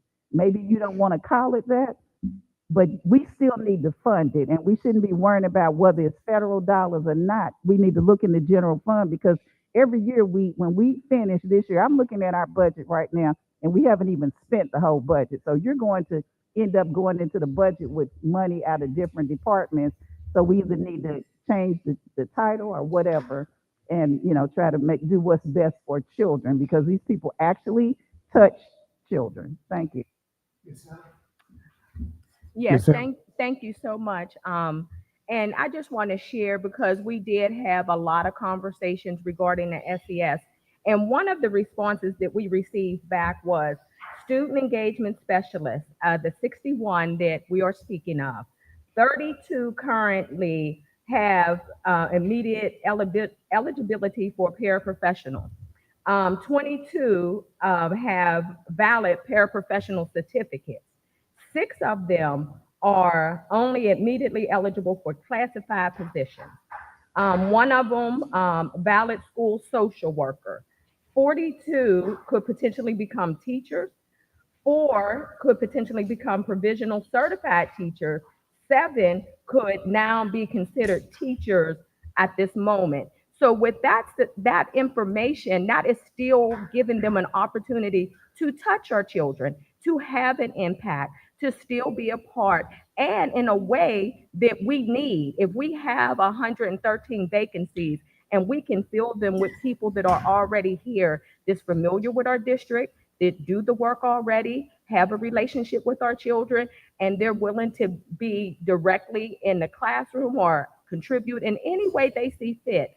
I think that the district is looking at that, leaving that information to you guys who are the experts. I just wanted to share that, because there has been some dialogue, and we're very aware of, we need them. They are essential. They're important. We value them. We're not saying in any way that we don't want to make this an opportunity that we all win. Thank you. Thank you, Mrs. Hill. Mr. Christmas.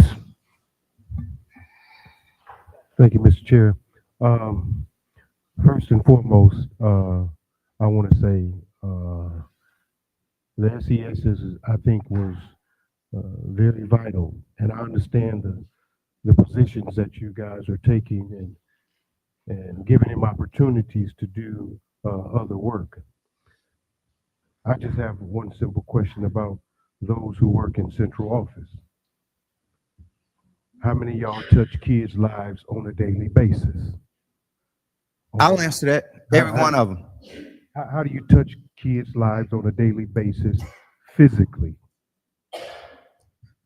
Physically? Physically. Them SESs got their hands in there doing the work, but those at central office. Everybody at central office has a significant impact on all children. Yeah, but they don't touch them daily. With the segment of people that we're educating, we need these SESs. Now, I'm not saying don't restructure their job. I'm not saying that. What I'm saying is, I think that position is valid, because we are we're a school district that's at the bottom of the bunch. We need as much help as we can. Our children deserve as much help as they can. And those SESs impact them kids daily, every day. When a kid is going through something, they don't have to go straight through the principal. They go to the SES, and that SES have a relationship with that child and calm the kid down, and the kid go back to class and do his work or her work. But we act like that's not important. Educating the child is important. I mean, if we're gonna do that and just get rid of 61 people, why don't we get rid of 20 people at central office? Just all of a sudden. Send them letters. Thank you, Mr. Christmas. Ms. Cooper. So I think my comment is not so much to you, Ms. Albritton, but just kind of centered around, I think we've been talking about this, I think it was the June 3rd board meeting, where I asked a question: what was our plan? And would we be at the same place this year, this time? if we didn't settle what was going on. At that time, Dr. Smith and his team took the charge of talking to the SESs, letting them know, trying to get them ready to place them in these positions that we have available. Those are vital positions that we have available. We asked Dr. Smith to also give us information as to what the impact was on the students, and if we had these different areas within the school system where they could either go up under that.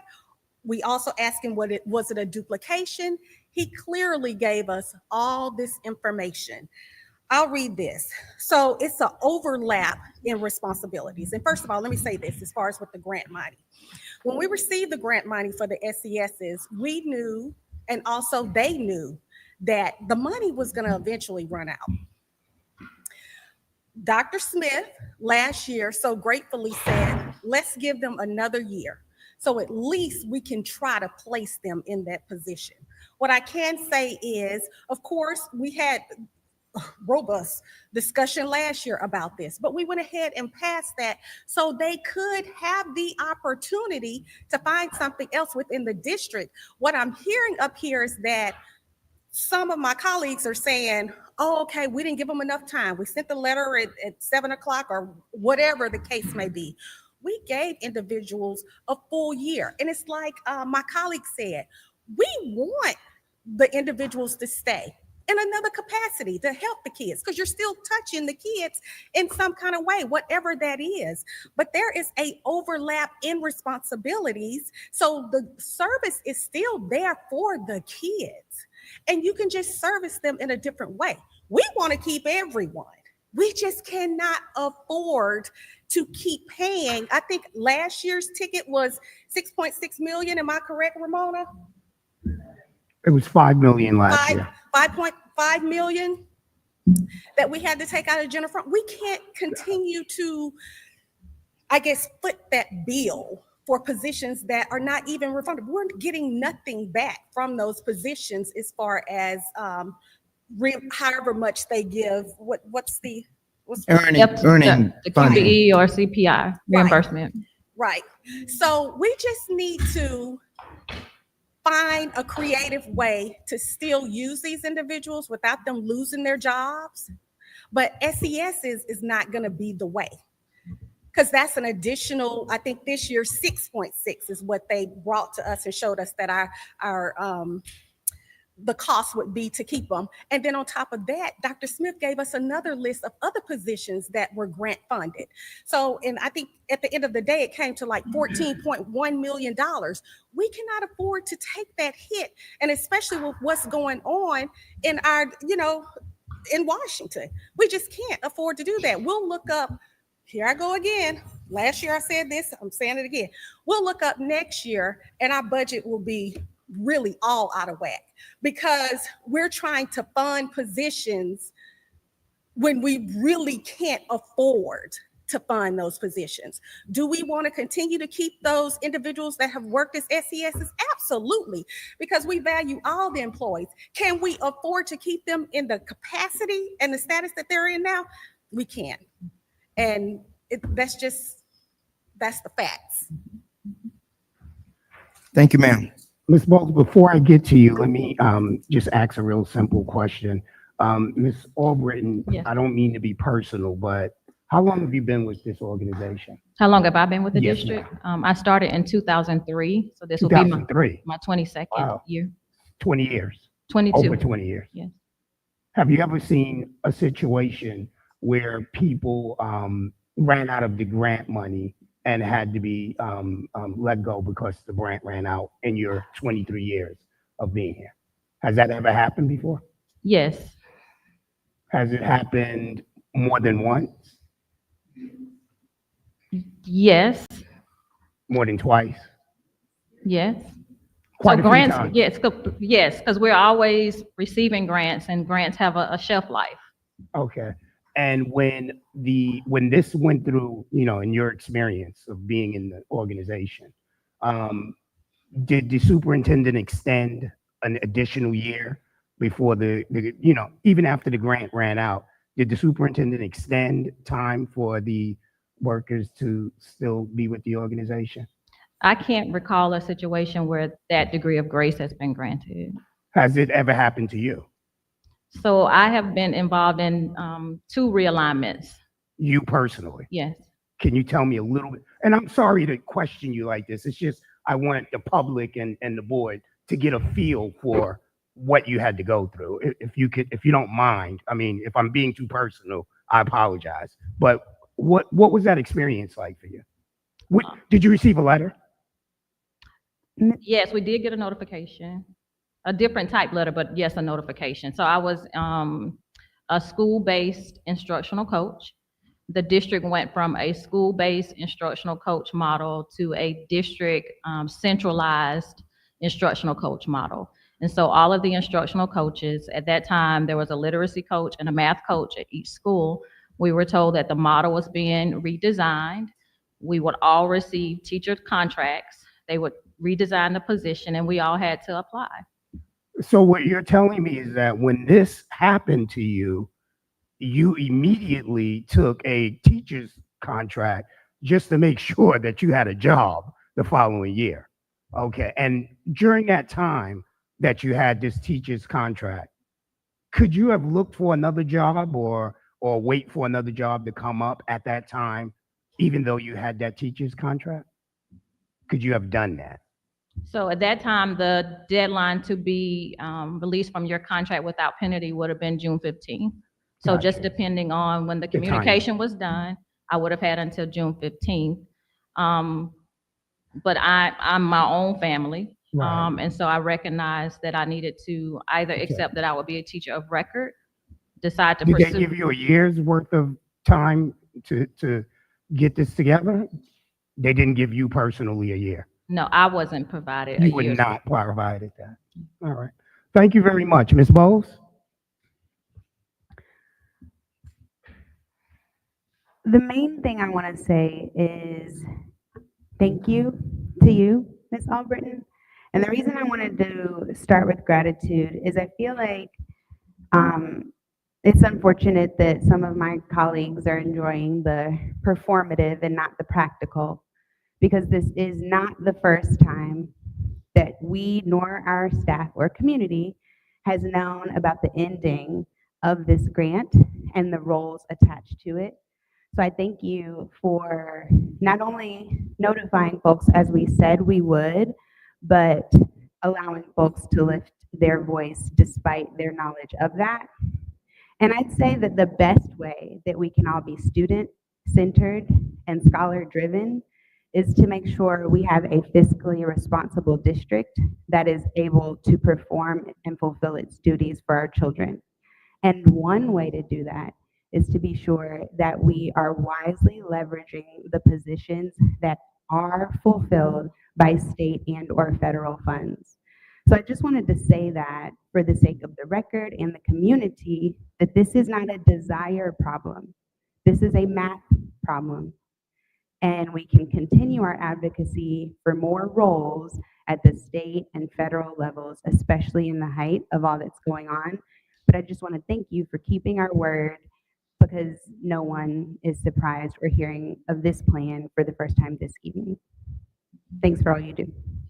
Ms. Williams? I don't know if it's a statement or a question. But we know that we have a lot of positions that are grant funded, and then when they expire, we either keep them or we don't. The last year, we all only been focused on the student engagement specialist, even though we have a lot more positions. They have to keep getting requalified. Yeah, I'm trying to absolutely. figure out why we only focus on the I SES totally and not agree the with rest you. of the people. I totally And agree then with some you. of these jobs we're saying they can do, like paraprofessional, that's less than half the pay that they make now. So why would they want to be a paraprofessional? There are other opportunities too, that we just depending on them, what some of those individuals qualify for. Some of those individuals qualify for that and something that might eclipse what they're currently doing. And we notify and we try to place into positions anybody who's in a grant funded position, whatever openings we might have or potential openings that we might have. We always alert them that although this position is rented out because of the money, here's some other opportunities, and we counsel with those individuals, and most of them take advantage of it. But I'm saying it's not the only position that's running out to the money. And I'm just So saying, why you is know our- what I'm letting you know that's what we do with them all. It's just that this was a concentrated big group of individuals, and we did our due diligence with them as well as the others about what their options are along the way. So why does this group stand out? What I'm saying, why is it such I a don't know big why it's deal? staying out in your mind, but I'm just saying. My mind, everybody just keep focusing on the ACS, even though we have like 4 or 5 different other positions that's still being let go. There's some valid reasons why it stands out. I'll just leave it like that. Ms. Corey, before I get to you, Ms. Bivens, does that mic work on your desk? Or does it? Oh, man, because I don't want to make you, maybe you could talk unfortunately, you're going to have to come up so the people can hear. Oh, there goes a mic. Okay, good. Ms. Bivens, just quick question for you. Yes, sir. I requested something today, correct? Yes, you did. And while you were walking in here, I asked you a question, and that question was, do we have 3 months of reserves on deck now? So based on the budget, how it was approved, if you all will recall, during the budget process for this fiscal year, we had a projected beginning fund balance of $180 million. We used a little over $32 million of that to balance the budget. $5 million of that, of course, was to pay the balance of what we need to pay to keep the SESs, and then some incentives that we had for the employees. That would leave us with, I think, was it, I wrote the number down, hold on, $147.7 million. Right now, our average monthly operating expenses are around $55 million, and about 3 months operating expenses would be $165 million. So it looks as though we're under that number of 165. We're a little under right now, yes, sir, but Wow. hopefully, I anticipate with the revenues that we have coming in and us monitoring the expenditures for the rest of the year, Gotcha. we can get back to that 160, And then what 165 area. happens in the event, this is such a sarcastic question, what happens in the event that we come short and can't pay our bills? Then what happens? So the reason why we would like to keep it around that 3 months operating expenses, as everyone knows, we operate majority property taxes, right? So we don't get our property taxes, they don't start coming in until October, November. So we need this reserve as a cushion for us to pay our operating expenses, salaries, benefits, all other operating expenses until we get our tax money in. Otherwise, it would cost us even more money because we would have to get a TAN, a tax anticipation You note. said a word there. You said a word. What was that word? It was TAN? A TAN, yes, sir. Okay, if I have to get a TAN, you know who's going to never let me live it down? Miss Bowles over there. Because every time we had a TAN, she complained over and over and over that it was costing the system a lot of money. So we are we're on track for doing that if we're not watching what we spend. Am I correct? Yes, sir, that is correct, and Okay, you're thank right. you very It is at a much. cost. Ms. Corey, the mic is yours. All right, let me just say this, because some of the comments that colleagues, Mr. Chairman, are making about certain people saying not understanding. First of all, if we talk about not understanding, there would be several people that are sitting on the dais that don't understand grant funded positions and the fact that we're not funded for plenty of positions that we have that aren't even grant funded. For example, our deputy superintendents, we're probably only funded for 1, but we have 3. The board itself years ago decided that we wanted to have extra counselors in the building. We're not funded for those either, but we put them in there because that was what we needed for the children. There are some people up here that last year didn't even understand. You don't even understand the difference between general fund and the fund balance.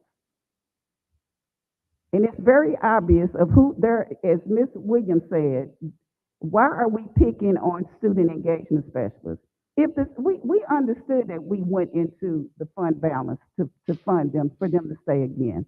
And then we're having a little amnesia up here because now we got one person saying that somebody told us this year, blah, blah, blah, but that same person just asked this question before you sent those letters out. What are we doing? And we didn't get an answer.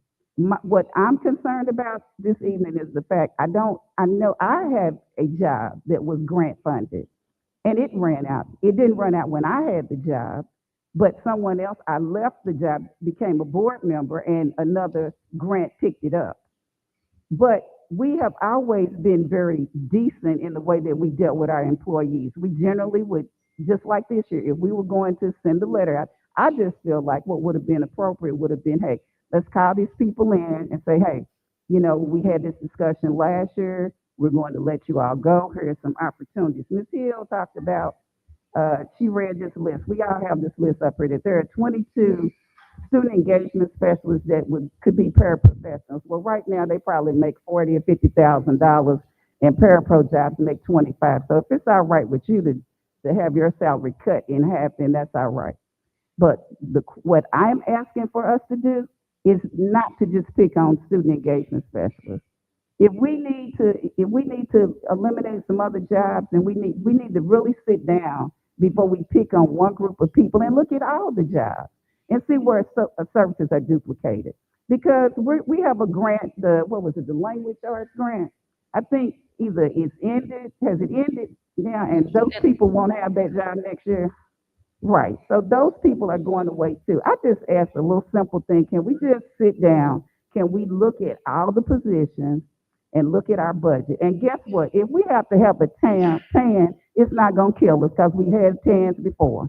And plenty of other agencies use tans. Cities use tans. Other people use it in the budget. So what needs to happen up here is that everybody needs to understand what we're doing. If we could refocus and everybody really look at what's best for children and not have these individual, like I'm just, we're going to cut this because just like last year, we had all that money in the fund balance and we had a small group of the board to meet and decide we're getting rid of the student engagement specialists, and they didn't even want to spend a penny to give a raise or anything else, just want to have all that money. What we don't need another 500 vacancies because we really need to sit down and look at some of the other positions that we might need to reclassify or change. And we really should be trying to look at coming up with spending some of that money of that fund balance to try to attract some of those teachers that Atlanta Public Schools took away from us. Because last year we could have done that. We could have circumvented that, but we didn't want to do it because of 3 or 4 people that are now want to act like we all got a little amnesia up here. So let's just be respectful and understand everybody's opinion, that nobody is just saying, hey, we can't afford it. We understand what the consequences are. Just look at the whole district and see where we can make some cuts to do what's best for our children. Thank you so much, Ms. Wilburn, and I do apologize for getting into your personal business. Oh, no. We're now on the board matters, and we have policy series F that we will be voting on next Monday. Next is the first read for policy series J. Does anybody want to discuss policy series J? Yes, Ms. Bowles.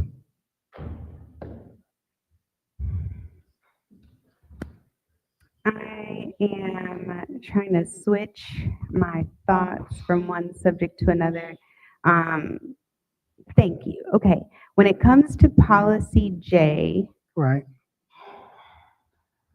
one of the things I noticed was this is a student-centered policy because it's in our J bucket, and it's specifically about electronics and bullying.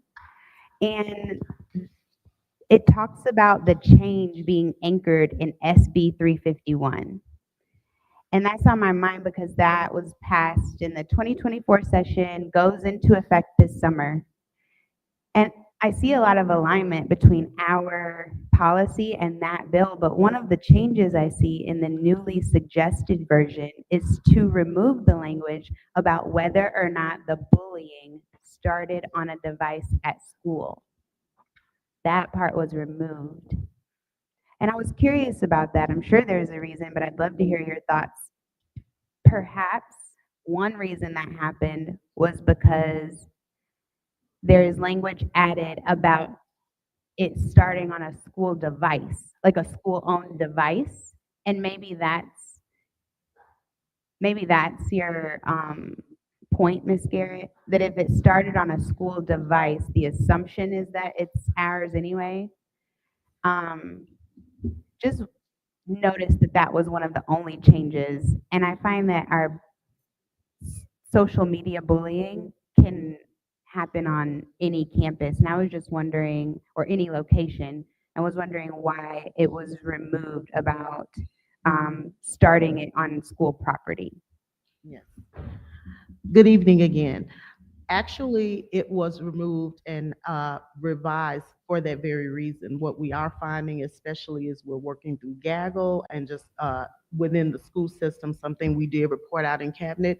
A good majority of the incidents that spill into the school system do start outside of the school system. And so we really wanted to broaden our efforts to ensure that we have the ability, and parents are aware that the district will take action if it's a matter that does begin to disrupt the school system, regardless of whether or not it started on our with equipment or devices owned by the district. And again, we really don't send a lot of those home, but because they can also access platforms that are owned by the school system or that we pay for, we want to make sure that it's clear that we do monitor that and that we will take action if it violates the student's code of conduct.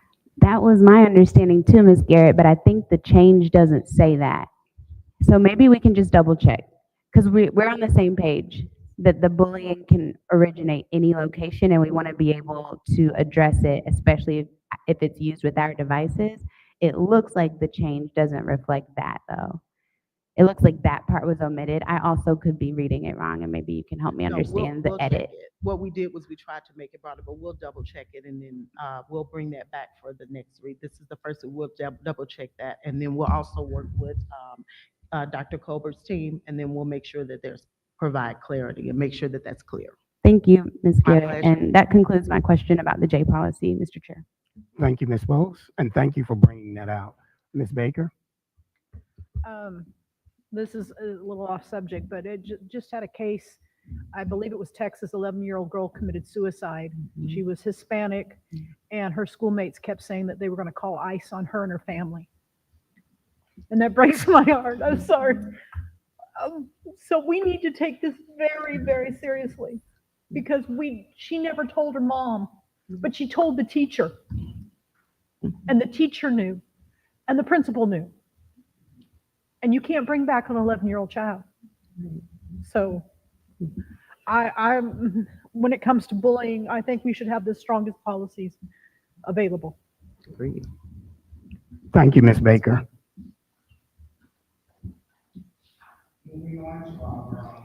Thank you. Moving on to our 2025-2026 school calendar. We've been presented two options for 2026. Hopefully everybody has read that. Is there any discussion on those calendars? Ms. Corey, go ahead. All right, to be honest, I don't care for either one of them. I actually went and pulled Atlanta Public Schools calendar, and I wondered with whoever was on the committee, because I don't recall seeing the list of people. I'm assuming somebody on the board was there, I don't know. But I don't understand, number one, I believe one of them has a 100, let's see, we have the option 6A, the 180 students and the 190 teachers. I'm trying to understand on one of them, why are we coming we're coming into school in August, and then we're coming in after Labor Day and taking out 2 days, and then we're coming into a fall break. Are you all looking at other calendars? Because the problem that you're gonna have here is when we have people, I was hoping we were trying to get a calendar that was pretty comparable to the other districts, because I'm sure this past week we had people that were absent because I know Atlanta, I believe Atlanta, Fulton County, Decatur City, and some of the other school districts had a whole week of break. We had our Friday and Monday, so that means if I work for Clayton, but my kids go to school in Atlanta. I need somebody to keep my kids, so I'm not coming to work here. So I'm not understanding that. Then I believe on another calendar, I haven't got quite comfortable with this, but you have one where you have, what is it, 177 days for the students? And did something change with the attendance laws? I thought the kids had to come 180 days. Yeah, 177 for students and 190 for teachers. I think one of the issues that I have, I know, we say we need mental health and this, that, and the other. I personally feel like we have too many breaks, but I know we need breaks. But I personally would just like a calendar. If we starting on whatever the first day of that Thursday or Friday, I would like to see us come back in August, work September, after Labor Day, and then if you're going to have another break, have it like we have the fall break. That's just my opinion. Because one of the things about teaching children is they need so many consecutive days to learn a skill. And we don't even let these kids stay in school long enough to master a skill before we have enough instructional days. We're having a break. That was just my opinion on those. Now, in saying that, Atlanta has already done theirs for 2026, 25, 26, 27, and 28. And theirs are pretty consistent. So they're coming back. They have Labor Day off. Looks like they have an early day just for pre-K. So really only the one day in September, and then their kids are out for the whole week in October. But I know we got to pass this because I know people keep asking me. They want to know when we're going to pass it. That's just my opinion. Mr. White, I'm going to ask you to hold your comments Yes, sir. until we finish with the discussion so that you can capture everything. Yes, Ms. Hill? Yes, good evening, Mr. White. I had someone to reach out to me, and the question was asked, did we get teacher input? And I was unable to answer that. Okay, hold that thought. Ms. Baker? One of the things in here are the professional development days, which changes the date. My question was, could some of those professional development days be professional development and learning outside the school, the school system, independent learning or whatever we're going to call it? Can they be both? So that's my question, because if we could, then we could be a little more flexible on the dates. Cool. Hold on one second, Mr. White. I got one more for you, and I definitely summarized the questions before you begin. Ms. Bowles? Actually, mine, Mr. Chair, is a question on a previous item, so forgive me, and y'all can finish up the school calendar combo. Okay, good deal. Mr. White, the mic is all yours. Basically, talk about who were on those committees and how you went about choosing those committees. Also, addressing Ms. Baker's concern of professional development and what was the logic behind making that. Yes, sir. Thank you. Mr. Chairman, Madam Vice Chair, members of the board, good evening. Dr. Smith. I would also, the basic group that came together was a cross-section of the school leadership, because we wanted to get an impression from individuals from all the different divisions and departments that were engaged in bringing students to school, working with students when they were in school, and then getting them home again later in the day, and how we could impact the school year. Were there any teachers on that committee? Again, sir? Teachers. No, no, this was all a leadership committee. The idea was that once we got a calendar together that was, or options that were approved, that it would be sent out on survey. And that's when we would bring in the teachers and the community to let us know their opinion of what we were talking about Now, doing. has that been done yet? Have we sent That out? has not been done yet because we're still in the process of determining what our options So are. this is still a work in progress. That's correct. All right, thank you. And please let me say one thing. In the beginning of this process, we had some guiding points of what we were hoping to accomplish. And one of the things had to do with a desire to enhance teacher learning during the course of the year, and the question of what we could do in order to improve student performance in the classroom.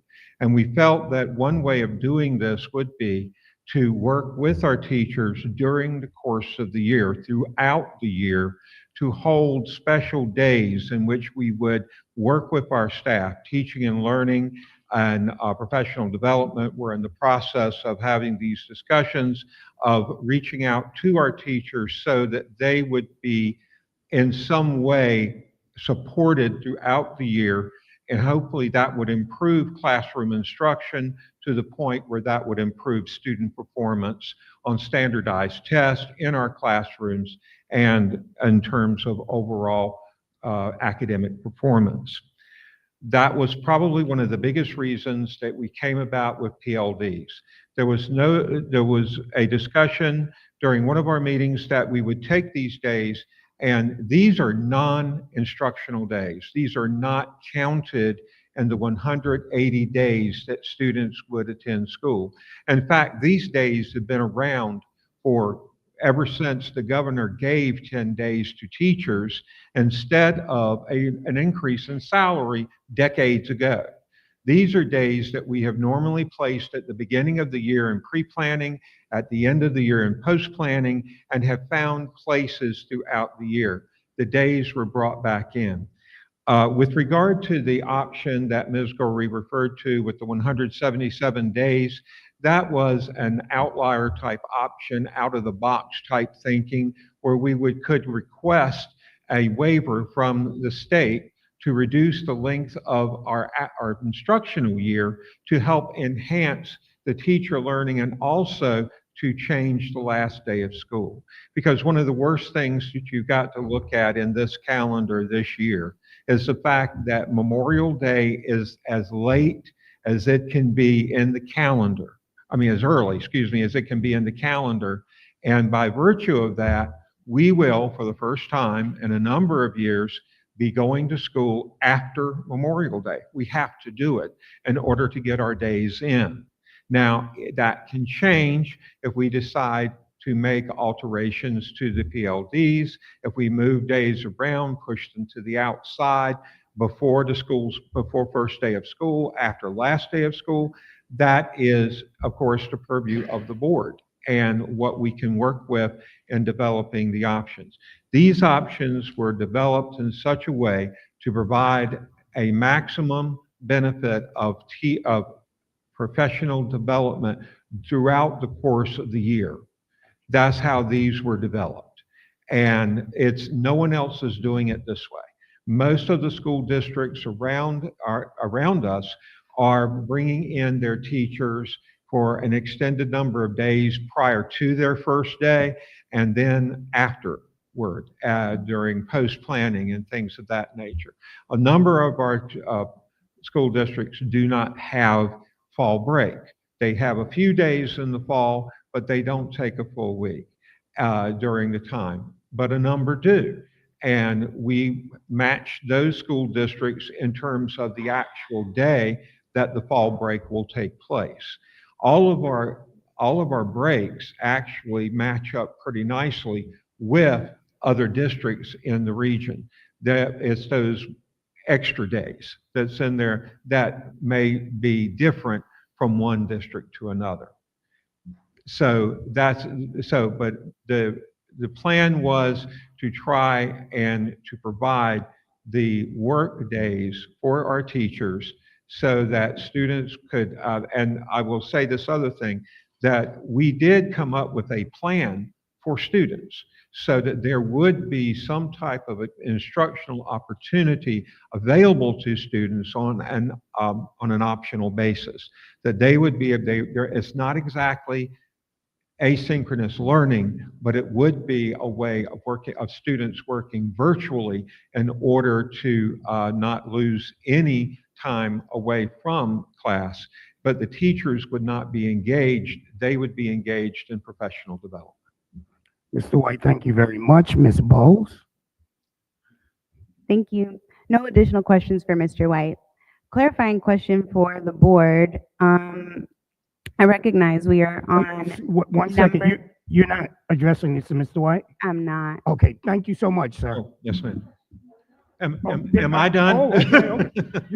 Let me say this. I looked up Mr. White, and all of a sudden I had a Christmas board over here. So I apologize to Miss Williams and Dr. Haney. Just instantly came up. So hold on one second, Miss Bowles, with your comment. Miss Williams, the floor is all yours. I still got all the ELBC days, right? Right. In other words, You can't look at any of the calendars that have any other options on there. well, there was a lot of discussion in one of the early portions of the meeting that the decision was whether or not ELBC days were actually accomplishing what they were hoped to do. And it was felt that by going in a different direction, it might be beneficial for the district. But not by any of the teachers, just by the central office staff. Right. So when they look at the calendar, they don't have a calendar that shows whether they want the ELBC days or they want the PL days. It's just what we decided, and we just gonna put out there what we want them to pick from. I want to know would that be an option with the calendars that we provide for the survey? Yes, sir. All three of them, I don't see it on there. Yes, sir. Yes, ma'am. Preliminary conversation. I know, We'd but I'm love to saying get with the none of board these members calendars 3 have it on on. 3, and we'll go back out and hopefully make the best decision for the best interest of our children and our families, with the understanding that we're not going to make 100% of people happy. Right, that was my question when he said we send out these three calendars. None of these three calendars have that option on there. They're just pushing days back. So if they don't have that option on there, how they picking from a calendar that's We not can on there? create many other options other than the 3 we shared. This is just a preliminary conversation with the I'm talking board. about for the teachers that y'all sending it out to. They gonna That we can just- hash all of that out before we send out, is what I'm saying. Whatever we decide with the conversation with the board, if any adjustments need to be made before we send out, we will get approval from the board about sending out for the teachers and community to weigh in. And then y'all can ultimately make a decision on which one you want to adopt. Mr. White, what my understanding is that this was a preliminary discussion with district leaders for you guys to present something to us. And then for us to have a discussion, come back to you guys and say, hey, this is more of what we're looking for. Right. And then at that point, you will truly devise these calendars and begin your survey. Is that Right. correct? And then That's come back to us and tell us what the feedback was on those surveys.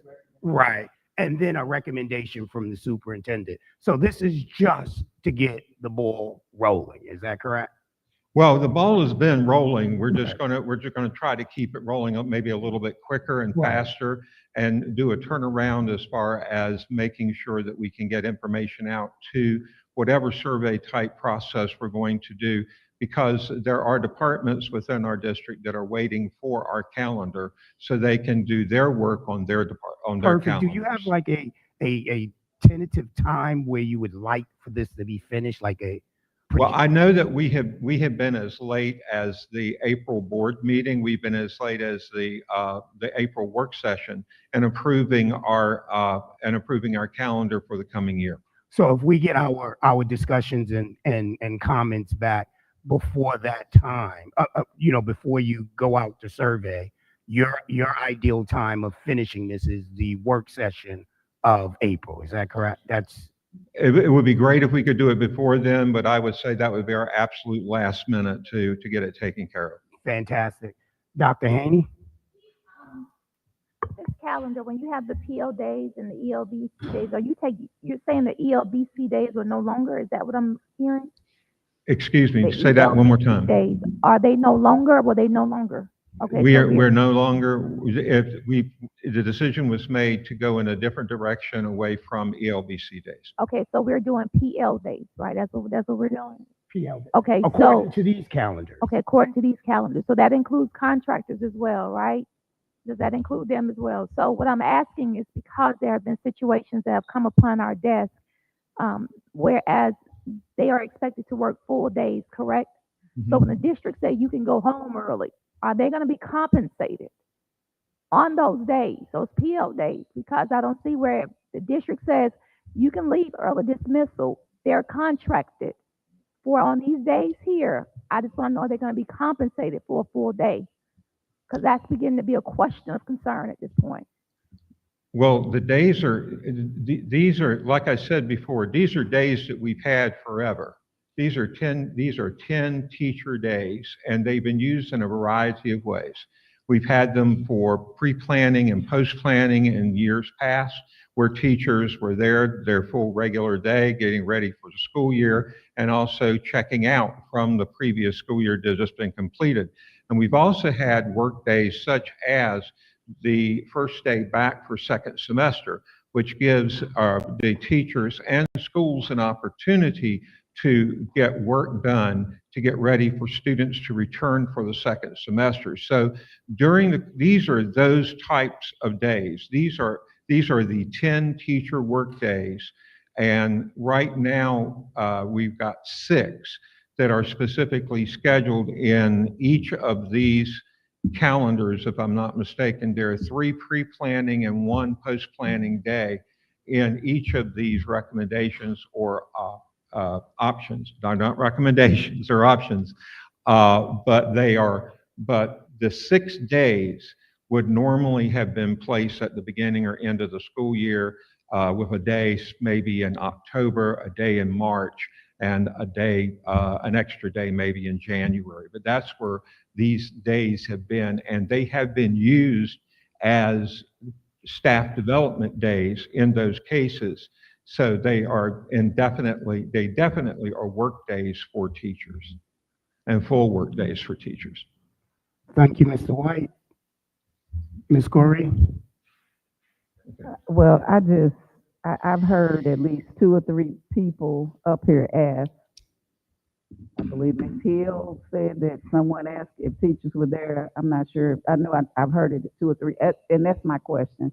I guess what I don't like with planning, and having been a former teacher and administrator, I don't like administrators always making the plan. To me, it doesn't make any sense. You all have already said this is what you're gonna do. Then you send me then you ask for my opinion after the fact. I'm the one that has to do the work. It just would make sense to me that the team would have had some teacher representation, and even, how about we even think about some children and some parents, because we're about to do strategic planning, and you don't, to me, it's not a good strategy if you already got the bosses making a decision. And I mean, they may like this, but I would hope also that we don't go all the way to April, because people are planning now, and I'm tired of a particular person. These are even some elected officials calling me saying, when are y'all gonna get the calendar out? Because they're trying to plan, in October. Yes, ma'am. So I wish you all could expedite it. I was hoping we were gonna vote on it next week, but, and so I guess my suggestion might be, can we just try to get the one for next year right? And then we can worry about the next couple of years or whatever. But please just have some other employees on there other than Yes, ma'am. the bosses. Ms. Baker? I don't think I made my question clear earlier. Is there any reason legally or whatever that those professional learning days couldn't also be virtual for the students, the way the kids could get those days counted for towards them, and the professional learning also be done? And the answer might be no, but I just want to know. Yes, thank you. Great question. Those days can be whatever the board so desire. If we want those days to be professional learning days and independent learning days, we can make that recommendation. Yes, it'll just increase the instructional days for students. Well, I'm saying because of how where Memorial Day is. Gotcha. And then those extra days, maybe we could Right. adjust is Yeah. the word I'm going to use. If we could do 2 at once. I just didn't know if it was We can go back and explore that option. Again, the concept of building a calendar with professional learning days is to invest in professional learning ongoing throughout the year. That gives us an opportunity. For example, if we receive MAP middle of the year data and it indicates some type of trend that we need to address, we have an opportunity to address it with some type of professional learning activity. Remember, in many of the 3-on-3s, one of the actions that we pointed out was the need for continuous professional learning, and that's from top down. That including us, we engaged in professional learning. So that was the purpose of really, saturating the calendar with those days and taking the pressure off teachers, where we're asking teachers to come after hours to training or get a substitute for a teacher to have to miss his or her class to come to professional learning. If we got set aside dedicated days for continuous professional learning, we can train throughout the year. And that moves us from a professional development mindset to a professional learning mindset. Professional development is usually just those one things. We do something that pre-planning and that's it. This affords us an opportunity to really go up throughout the year with professional learning. Good deal. I'm taking one more question and then we need to move on. Ms. Hill? You can disregard, Dr. Colbert answered it at the end, and what he stated is that the reason for the professional days was with the teachers in mind, not to ask them to do anything extra, but to build it into the calendar that they can continue to get the professional learning without having to come early, stay late, or do double work. So he answered that. Thank you. Thank you, Ms. Bowles. We're now switching the discussion to what your comment is. And I hope it's really short. It's a quick question. On policy series F, so this is board matters letter D, but number 1. And I know I skipped the opportunity to ask this question. We have a policy F, and then there's also 2 proposed revisions. Correct. My question for you is, next Monday, when it's time to vote, are we voting to maintain the current policy F, to switch to the first revision, or to switch to the second revision? We're gonna vote on the 2 revisions. So we'll start with the first one, we'll take a vote, and then we'll do the second one and take a vote for that, if necessary. Okay. And I guess my second clarifying question is, I missed this lively discussion the last time we had it as a group, but am I correct to notice that the only difference between those 2 revisions is one would like to allow no individual currently serving or elected or appointed to be named after, and the second one does not have that provision? Is that the only difference? I don't think that's the only difference. There are some other ones. I don't have it in front of me, so I couldn't tell you. But there are other adjustments that have been made between the two policies. And one I think I remember also was about making sure that there was no discriminatory practices by the selection of the name. Correct. But those 2, I just want to extract, are the only pieces that differ from the F policy we have. Absolutely. And you can review that over the week because we're not voting until Monday. So if there's any additional questions that come up, try to get them to us right away so that we could solidify those 2 options. Yeah, I gleaned a lot watching the last time the board discussed this together. And I don't think I have any other questions. I just wanted to be sure the process for our vote between revision 1 and revision 2 next week. So next week, somebody will make a motion for option 1. We will vote. And if that vote goes through with the majority vote, then we won't have to bother going to 2. But if it doesn't pass, then we're doing 2, and we'll go through the same process. Thank you. Mr. Straker. Yes, Ms. Let me Goree. answer the question on that.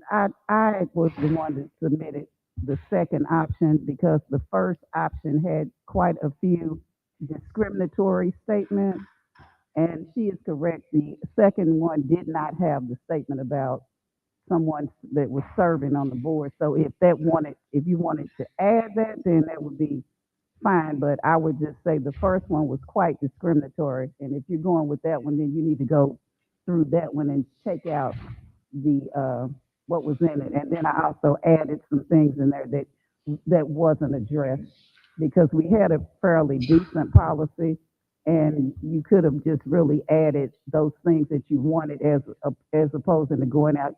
I don't know where that policy came from, but it was quite discriminatory. And no one deleted those things that were discriminatory. Right. Remember, folks, when we do policy reviews, let me go over that process one more time. A policy is put forward to us to review. So, for instance, we're looking at policy J right now. What board members need to do when these policies come up is send your ideas to Ms. Garrett's office. So you type up an email, you say, hey, I got some suggested recommendations or changes to that. Ms. Garrett will put those changes in there and send it back to us, send it back to the board for further discussion. That's why we have 3 reads on this, so that by the time we get to the 3rd read, we then can vote on that amended or changed or different policy. So there's an exercise that we go through in order to change these policies. We don't just, one person doesn't come up and say, this is the policy. It has to be discussed by every single one of us up here. And we welcome all recommendations, all ideas, all discussions, so that we can get to that final vote. All right, thank you. Let's move on. We have the GSBA board recognition. Now, I need a motion on that, but before we do the motion, I would like to have a discussion. We do this every year where we decide whether we're going to go for the board recognition at the GSBA. I'm asking the school board members up here if that's a practice that you guys want to continue doing. And if so, please make a motion for that board recognition. And if I got Ms. Baker? I make the motion that we go for the GSBA board recognition. Fantastic. Do I have a second? I second the motion. Can I get a vote?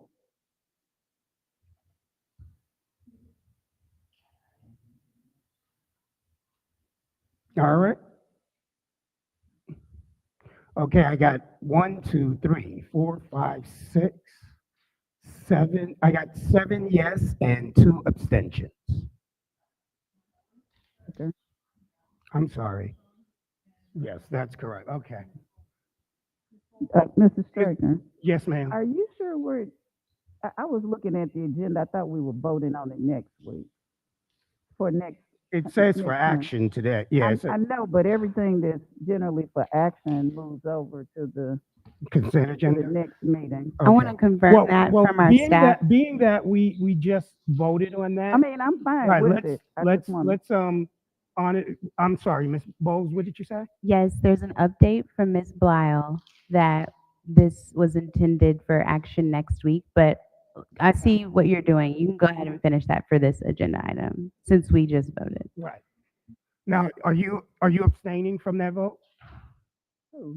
Yes. Okay, got you.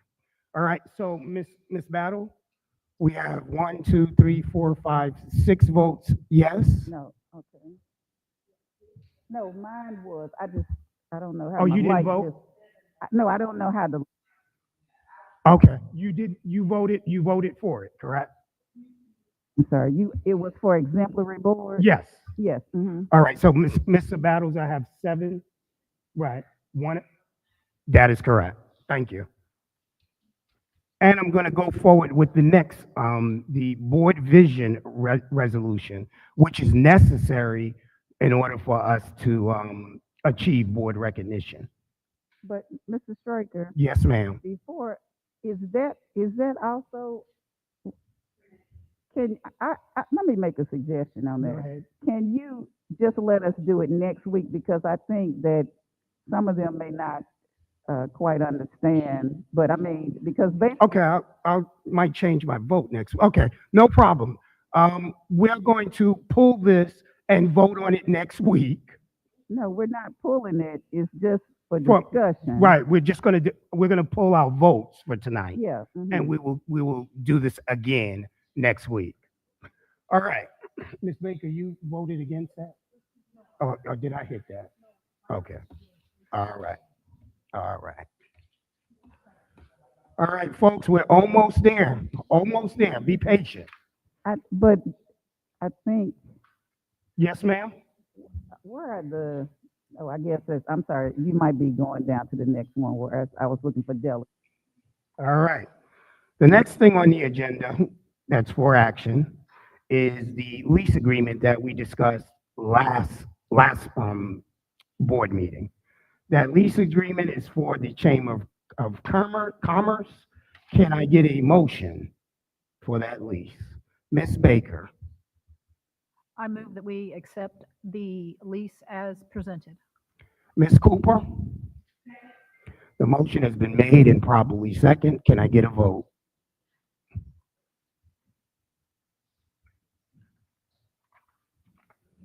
Okay, I have 1, 2, 3, 4, 5, 6 yes. One abstention, which is Ms. Goree. Am I correct? You abstained? Ms. Goree? You've abstained? That is correct. Okay, and I got 1 no from Ms. Bowles.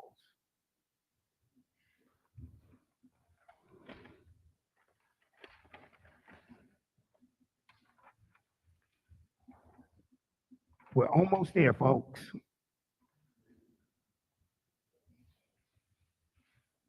All right, last item is the GSBA delegates. This is when you represent the board at the GSBA conference in Savannah that we go to every year. We need to appoint 2 people to do that. First of all, is everybody going to Savannah this year? Yep. Ms. Goree, go ahead. Oh, I was about to I was just gonna say that, generally our practice has been that the board chair and the vice chair Right. served as the delegate. But I want you to be the delegate. Will you do that? I'm not, I think you're just joking. I'm not joking. I want you to be the delegate. Will you do that for me, Ms. Goree? And Mary, would you be the backup? Why are you not asking Ms. Baker? Huh? I said, why wouldn't you ask Ms. Baker? No, I'm asking Ms. Baker to be the backup. I mean, why couldn't she be the? Oh, you don't want to do this? I mean, I would. I'm asking you if you're going to do it. Look. Are you going to do it for I me? have been doing it for years, but Right. So you're not interested in doing she's it? the vice chair. I Okay. would think you would Ms. ask her first. Because Ms. I'm Baker- going to Savannah. Ms. Baker is going to be the delegate. Victoria, will you back her up in the event that she can't make it? No, you're not going to do that. Dr. Haney, will you do that for me? No, Ms. Cooper. You're not going. Okay, Ms. Hill? You're not sure. Okay. I'll back you up, Ms. Baker. So now you're either All right, back Ms. to me. Baker is going or to be you're our gonna do delegate, it. and I'm backing her up. Ms. Baker, is there anything else on the agenda that we need to cover? What was that? Okay, I'm sorry. Okay. Can I get a motion for the approval of the proposed board meeting agenda for March 3rd, 2025? Ms. Cooper? Ms. Goree? I second the motion. Okay, the motion has been made and properly second. Can I get a vote? Ms. Hill? Okay, good deal. It is unanimous, 8 votes and 1 person absent, Ms. Battle. Hey, guys, we're all done. Have a good night.